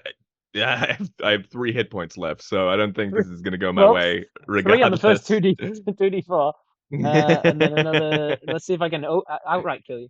That's another 10, so 13, and then another 3 is 16, and then another 16, and another one is 17. 17 again. All right. You failed your save or succeeded. 17 Either way, again. 17 points of chocolate damage. And as it says, if a creature dropped to 0 by this, is immediately encased in chocolate and is considered petrified. It definitely says that, don't check. Ooh. Yeah. Chocolate boy. All right. I remember writing that vividly. You remember writing that? Sweet. Good. Vividly. That is his Absolutely. turn interrupting your turn, so you do not get to move down the hallway then. It then goes back to your turn. Your turn is, there's nothing you can do with the rest of your turn. You are Han Soloing it. I'm sure there's something trapped in carbonite, trapped in some sort of chocolate that sounds like carbonite. Anyway, we'll go there. I'm sure there's something in it. And then we move on to Darling Creepshow. I move am on to your turn. encased in chocolate. Are you also encased in chocolate? Because you were also knocked to 0? Mhm. There you go. You're both Yeah. encased in chocolate. So you have your action. You're from within. You can't move. You are restrained. You can't really do shit. But you can try, and if you've got something you can do to try and break out of the chocolate, you can try. Who am I again, though? You are playing. You win. The best part is we see the we can't hear a damn thing. Yeah. No, it's there's like, no you get, sound. like a syllable and a half in the middle. But I think that's basically what he's saying, basically, anymore. That's all I need, anyways. Is beautiful. What would you like to do from within your chocolate casing? I'm in there just licking Licking it the from the inside of the chocolate. I'm getting the impression. I got the immediate reminder from Squid Game with the cookie thing where they have to cut it and he licks it to make it thinner and thinner. But you're starting to see some light pouring in through the entrance of it. So you can on your next turn. Actually, make me a Constitution check. See if you can get a sugar rush or see if you pass out from hyperglycemia. before you manage to break yourself 19. free. 19. All right, you managed Yeah. to managing to push your body beyond the limits of like sugar, too much sugar intake, and you've managed to break open your face, so you can talk and see, but you're still moving. You're still unable to I move. look like Ace Ventura coming out of the rhino right now. All right, you're pushing yourself out of the chocolate, but it'll take some time. That is your turn. Then we are back to the top of the round with Raakam's character. Nice. I don't have any healing potions, but what if I look around the bar because we're in a booby bar, I think we're a topless bar. Is there like anything that would act as like a healing potion, an icing of rejuvenation, Well, a make me an enema of investigation coffee? check with your -2 intelligence. Right. I'm going to use one of my advantages that's still banked. Nice. Thank you, chat, for being amazing. This is investigation. Cacalcify is pretty good. We're getting there. Cacalcify. Pretty good. I like that. Oh, 19 minus. Cacalbanite. Oh, wait, that's 14. It's not, but Cacalbanite. these dice suck at reading. 12. 12 total. With a 12 total, you can see that there is a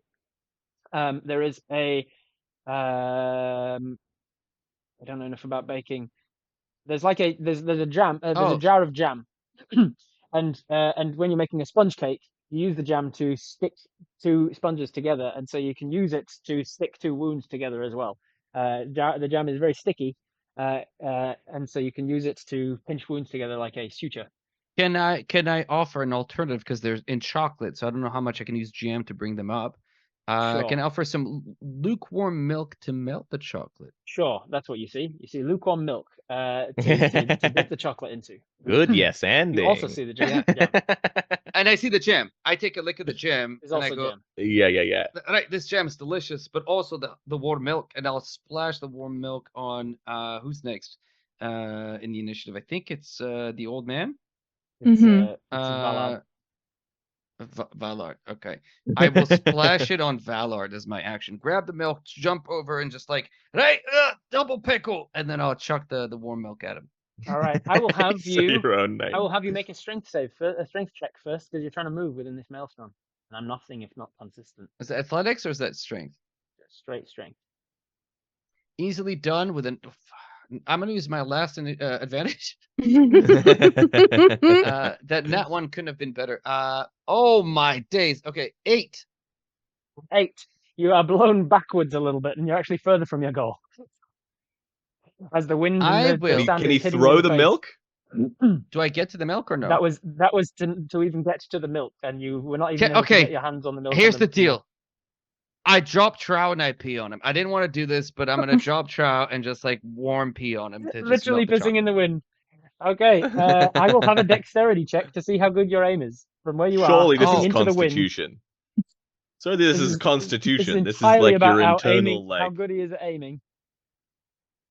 9? Yeah, good as it is. With a 9, you piss all over yourself, and now you also have the uncleansed curse, because you also that makes sense. that makes sense. All right, so I'm just walking with my trousers down, and it's not. You look around. So from everybody else's perspective, you look around. Your friends, 2 of your 3 allies have gone down. You're in a dangerous situation against a creature that is not even half wounded yet, because you gave him 142 hit points. What?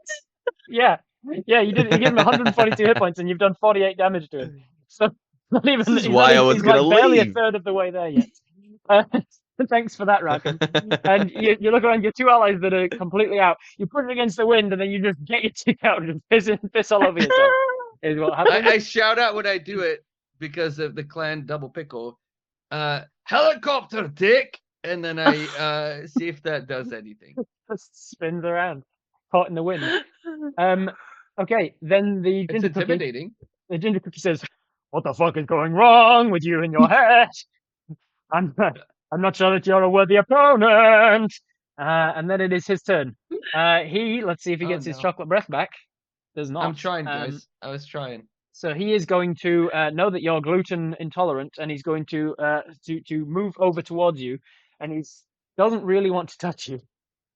so he's going to summon a bunch of the breadcrumbs around you instead to like start pushing in like a breadcrumb cocoon and he's going to try and hit you with his. But he has his disadvantage gluten because attack. I'm dirty, right?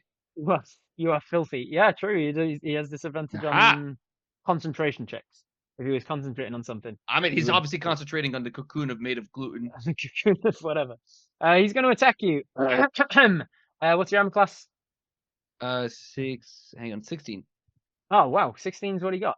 Crazy. No, he didn't. Oh wow. He missed you with the first one, but he's going to hit you with the second. Nope, he's going to miss you with both, apparently. Do I genuinely not have any advantages or something? Fucking hell. All right, he is going to whoosh, whoosh, miss you with both attacks and think, fuck, okay, and he's just going to kind of throw up his cookie hands, be like, well, it's because you're so gross. I didn't want to hit you. I didn't want to touch you. Why did you cover yourself in piss? Almighty, mighty Multi-attack! ginger cookie. And he's What if, truth, right? We're here in the topless muffin bar, right? Just the bouncers left. They need a new bouncer. It was a dirty turnip who said bad things about cookies, right? And you could just stay down here and rule the topless muffin bar. make a persuasion check with disadvantage because you're covered in piss. There's been a murder. All right, let me try it. Murder? A murder. What am I doing? Persuasion? Persuasion check, yes, with disadvantage. Chat, I could really use a nat 20. I'm just saying. Just saying. I'm just saying randomly. Just All right. saying. My first roll is a 10, and my Not- second not roll gonna is an 8. Also But not wait, gonna be enough. it's Oh, a wait, strong 8. It's a strong 8? It's a Oh! strong 8. He considers it. He Yeah, thinks, it's a handsome 8. Did you I use like one the of the random idea of- advantages? I like the idea of the ruling over somewhere like this, but I prefer ruling over somewhere even larger. And he's going to ignore you. That's not a rhyme. You didn't rhyme. That's not right. That's your Singing, lousy not rhyming. lyricist. Singing, not rhyming. It's only when I reference Zach's character that I have to rhyme. It's the only time that rhyming has been mentioned in the document. All right. Speaking of which, Wallard, I think it was. You are. You're up. You are encased Unconscious. in chocolate. You're down at 0 hit points. But you're you're not dying because the chocolate has everybody knows chocolate is a preservative. And so the amount of preservative in the chocolate is keeping you preserved. So you're at 0, but you're conscious. You're dying, but not unconscious. What do you want to do? Okay. Well, look whose day it is. Every dog shall have his day, and they said it. They said I was incontinent, but who's pissing themselves now? Huh? Who saves the day by pissing themselves now? Let forth the stream, I say. So I do. Okay, make me a Oh, constitution check. no. Oh, well, I got it. Okay, thank you, Fancy. Sorry. 17. 17. You manage to have enough control over your body that you are able to will yourself to need to pee in this moment, and you're like, "Yep, let's go." And it takes a second. You lean into the fact that you're encased in chocolate, so you don't have as much stage fright about peeing in front of people, and you manage to. And then the rest of you see from the swirling What of was the that noise? maelstrom. Never been a problem before. You see the whole of chocolates just starts to melt down his legs, but only in fits and starts. It's just like there's lots of sort of painful moments of this old man's prostate not quite working with him, but Does it eventually smell like- he gets enough of a flow out that he can start to break free. It Roll me a smells like death save, see if asparagus you can- out of nowhere. roll me a death save. See if Is you my- can- Oh, see if you roll a can death stand save. up again. Do we all 30. have the unclean curse now? Success. Beautiful. Yeah, I think you're all One unclean. success. One success. All right. So you are not slipping any closer to death. Then it is on to Darling Creepshow. Your turn. What do you want to do? You're still encased in chocolate. Her head is free, right? It is. 'Cause Yeah, she your face kinda- is free because you're pushing out of the You've licked pretty much all of the chocolate you can reach. You got chocolate across your eyebrows. I think she hears the commotion of what's happening, of the pissing, and you just kind of hear, "We're pissing! Everyone's pissing! We're pissing!" And she too will try to piss herself free from the chocolate. Great ending, great heroic ending to this this one shot you wrote, Raakam. Can I have Yep. a Constitution check, please, as you can see if you can control your own body to the point? Well, that's a 4. It's a 4. So you are trying. That's a and 4. embarrassingly, you're just like, man, I wish I hadn't gone right before this mission. Okay, and you're just summoning, and you're like, come on, I've got to have someone in here, and you're thinking of waterfalls, thinking of tinkling. PP, I you can't do it. You start whistling to PP, yourself. PP, I need help. I've got you. I've got a bladder full of old man pee. Oh, As you are attempting to pee yourself, Oh he wait! shouts out. There's an advantage that came in for Darling. A random advantage. You want to use it? Okay, to try random to pee advantage yourself. for Darling. You can roll that as I'll have to use a random advantage to try and pee try and piss myself. yourself, I think yeah. that's the only time I'll ever get to say that in a game. I say that all the time. Second roll is a 15. Do I in fact piss 15, myself? you actually like manage to think it through. You get yourself into a moment of like, okay, here we go. I can feel it. It's coming. And then you just let loose, and the chocolates on your leg starts to melt slowly. But then as you are peeing yourself, he shouts again and uses all of his legendary actions to interrupt your turn and take one more attack on DP. And you know what I really like about Pathfinder is the dragons, the dragon stat blocks. They're much more interesting than in 5e D&D. I mean, so is a dead so carrot. fucking anything and all. Yeah.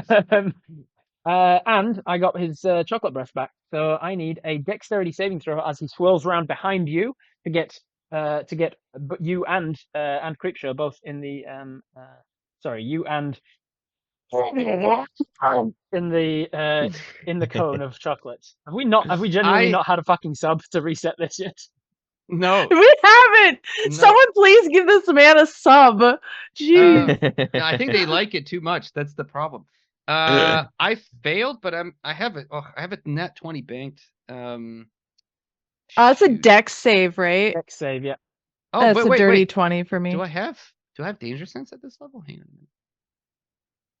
I do. Oh, I get that again. Let me roll that again. Hell yeah. Dex. Ah, it's even worse. Okay, well, that's a 5. Okay, that's a fail. How about you, Creepshow? Oh, you can't dex save because you're currently trapped in chocolate. Yeah, I rolled a dirty 20, but I am currently trapped trying to piss myself to release. You ain't getting out with a dexterity save, unfortunately. So you're both going to fail, and you both take the full 23 points of chocolate damage. Oh no, I'm unconscious. I'm pretty sure I am straight dead. You are probably straight dead as the chocolate. Yeah, because I have 18 hit points. You're straight as dead then. You're just immediately killed by this chocolate burning you to death. And as he unleashes this chocolate wave, what you would, however, you would be dead. But in this moment, you see this chocolate encase you and burn. But then we do this sort of anime zoom out of the eye, and you see it all happening sort of premonition style as a piece of nice. As a huge piece of pepperoni comes slamming in front of you, taking the brunt of the chocolate, and you hear "Mamma mia, nothing mia, what? Mamma mia!" And riding into battle on the back of a mozzarella stick with legs, kind of like a horse.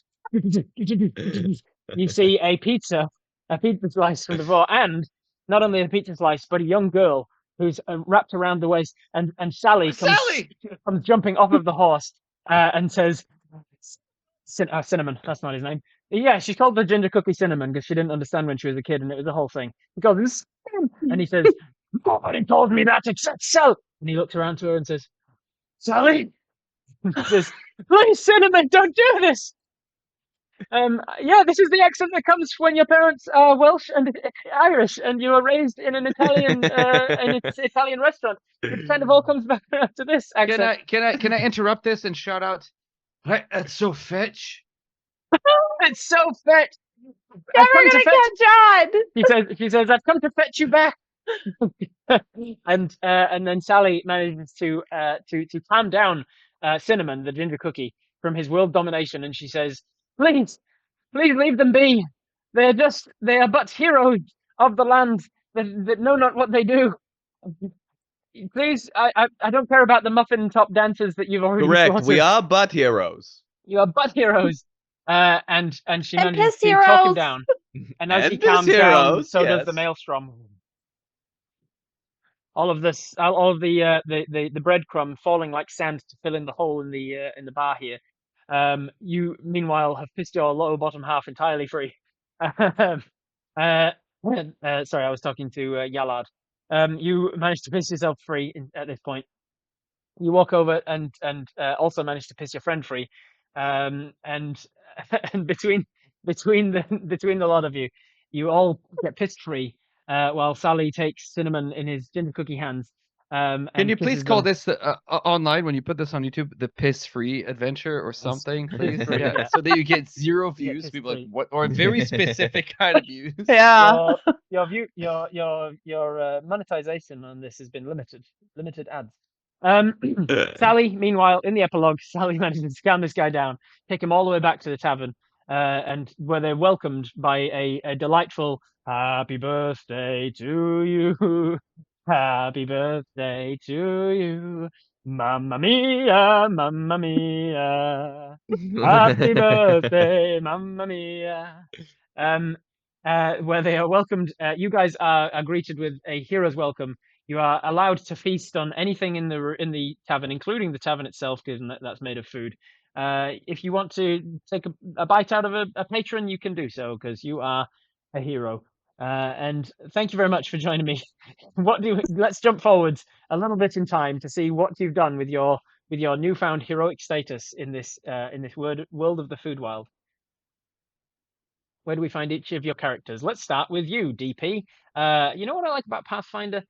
It's, there's got to be something else. So many things. How much my friend Dag likes it, because I like things that make my friends happy.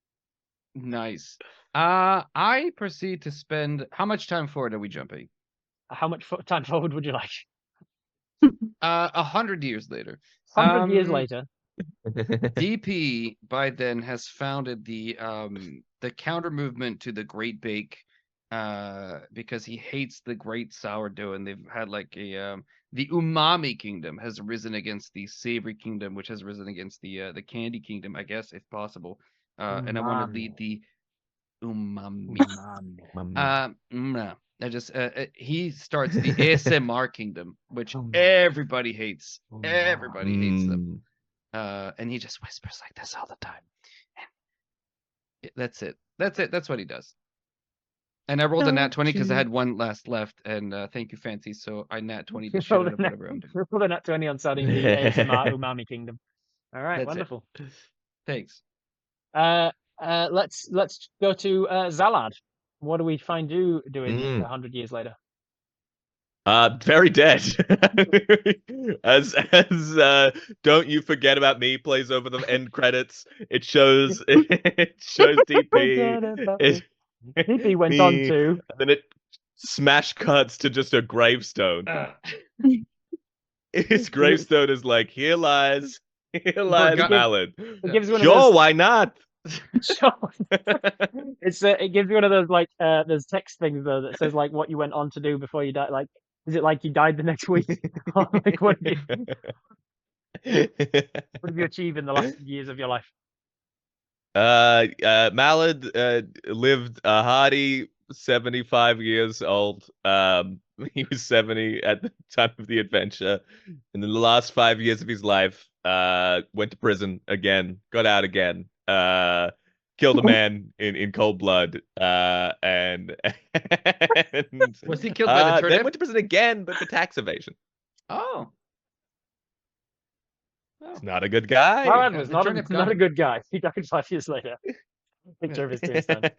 All right, and then finally, where do we find? That's it. The last one. You find Poppy Apple Bottom. We did hear. I just sounded like a fart. It's for the subs, everybody. Could have reset at any point. I really didn't give find- myself much room to grow because I was expecting more resets. Nope. No, you did not. You find Poppy Applebottom, and she is at the grave of Willard, Ballard, Hillard. We're unsure, Willard. truly. Does he have like all the names written on his tombstone? Yeah, all the Is it names. just- It's crossed She down, comes one of them every written. year and writes a new name and Writes a new one. crosses out the old one. I'm very proud of myself that I managed to get all the way to Z. She The information. It says Mallard, loving information I was father, given was maybe. rule number 2. Rule number 1. Every time you call on Zac's character, you get the name wrong. The new name must rhyme with the old name. You cannot repeat the names. Yes, these names can be entirely made up. So I was like, I ain't gonna remember which ones I've done if I just come up with them at random. So I'm just gonna systematically go through the alphabet. And I got all the way from A to Z. Beautiful. All right. So where do we find you? At the tombstone? Do we get like Yeah, she's brought what she assumes is his favorite food. She's got some like lox bagels, and she's just setting them on the ground. She With too everything, is just Mia. very, very close to death. She should probably be dead, but and before she leaves, she takes a piss on his grave in remembrance of him. Just like Just like the how good he old asked. days. In his just will. like Mama used to make.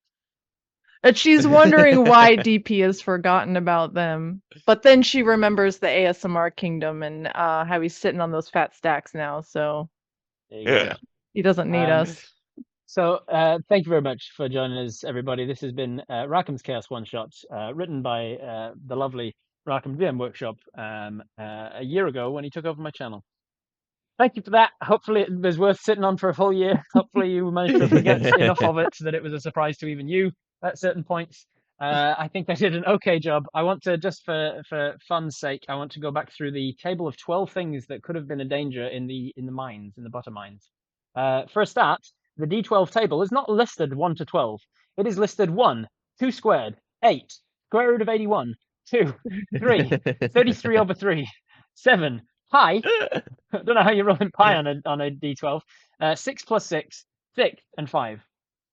I worked out what each of those numbers are, and all numbers on a D12 are represented except for the 10. So I assumed the 10 would be the pi. And what we could have rolled was peanut butter, which I probably would have used as quicksand. The next one is a large pool of quicksand made of melted butter. Angry spicy butterflies. Greater breadcrumb demons, because tripling up on breadcrumb demons in a single one shot is the best way to make it really entertaining and interesting and dynamic throughout the entire fight. Well done. Croissant mimics, which is what you rolled first. Lakes of strawberry jam. Cutlery that's used instead of pickaxes and somehow that's very dangerous. I mean, it would be. That's what they say. A dull knife is more dangerous than a sharp knife. Topless muffins.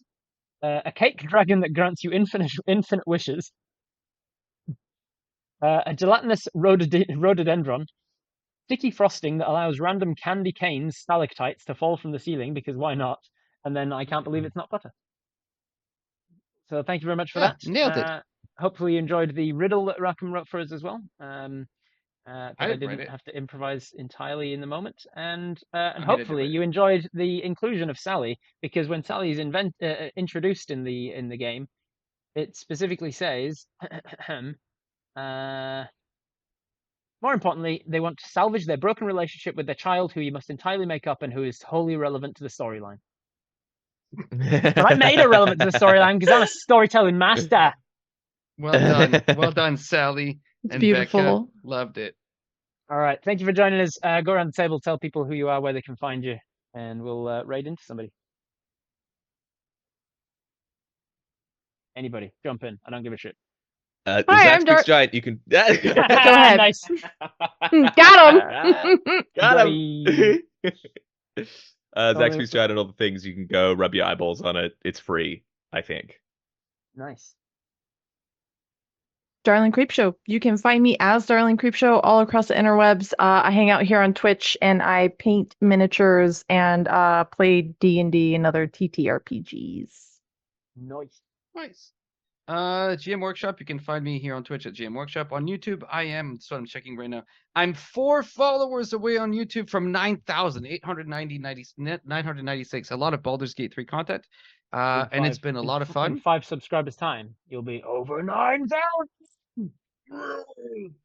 It's been a lot of fun. I forgot some of the stuff. Some of the stuff got changed from initially being written to make sure that it actually was a story we could run.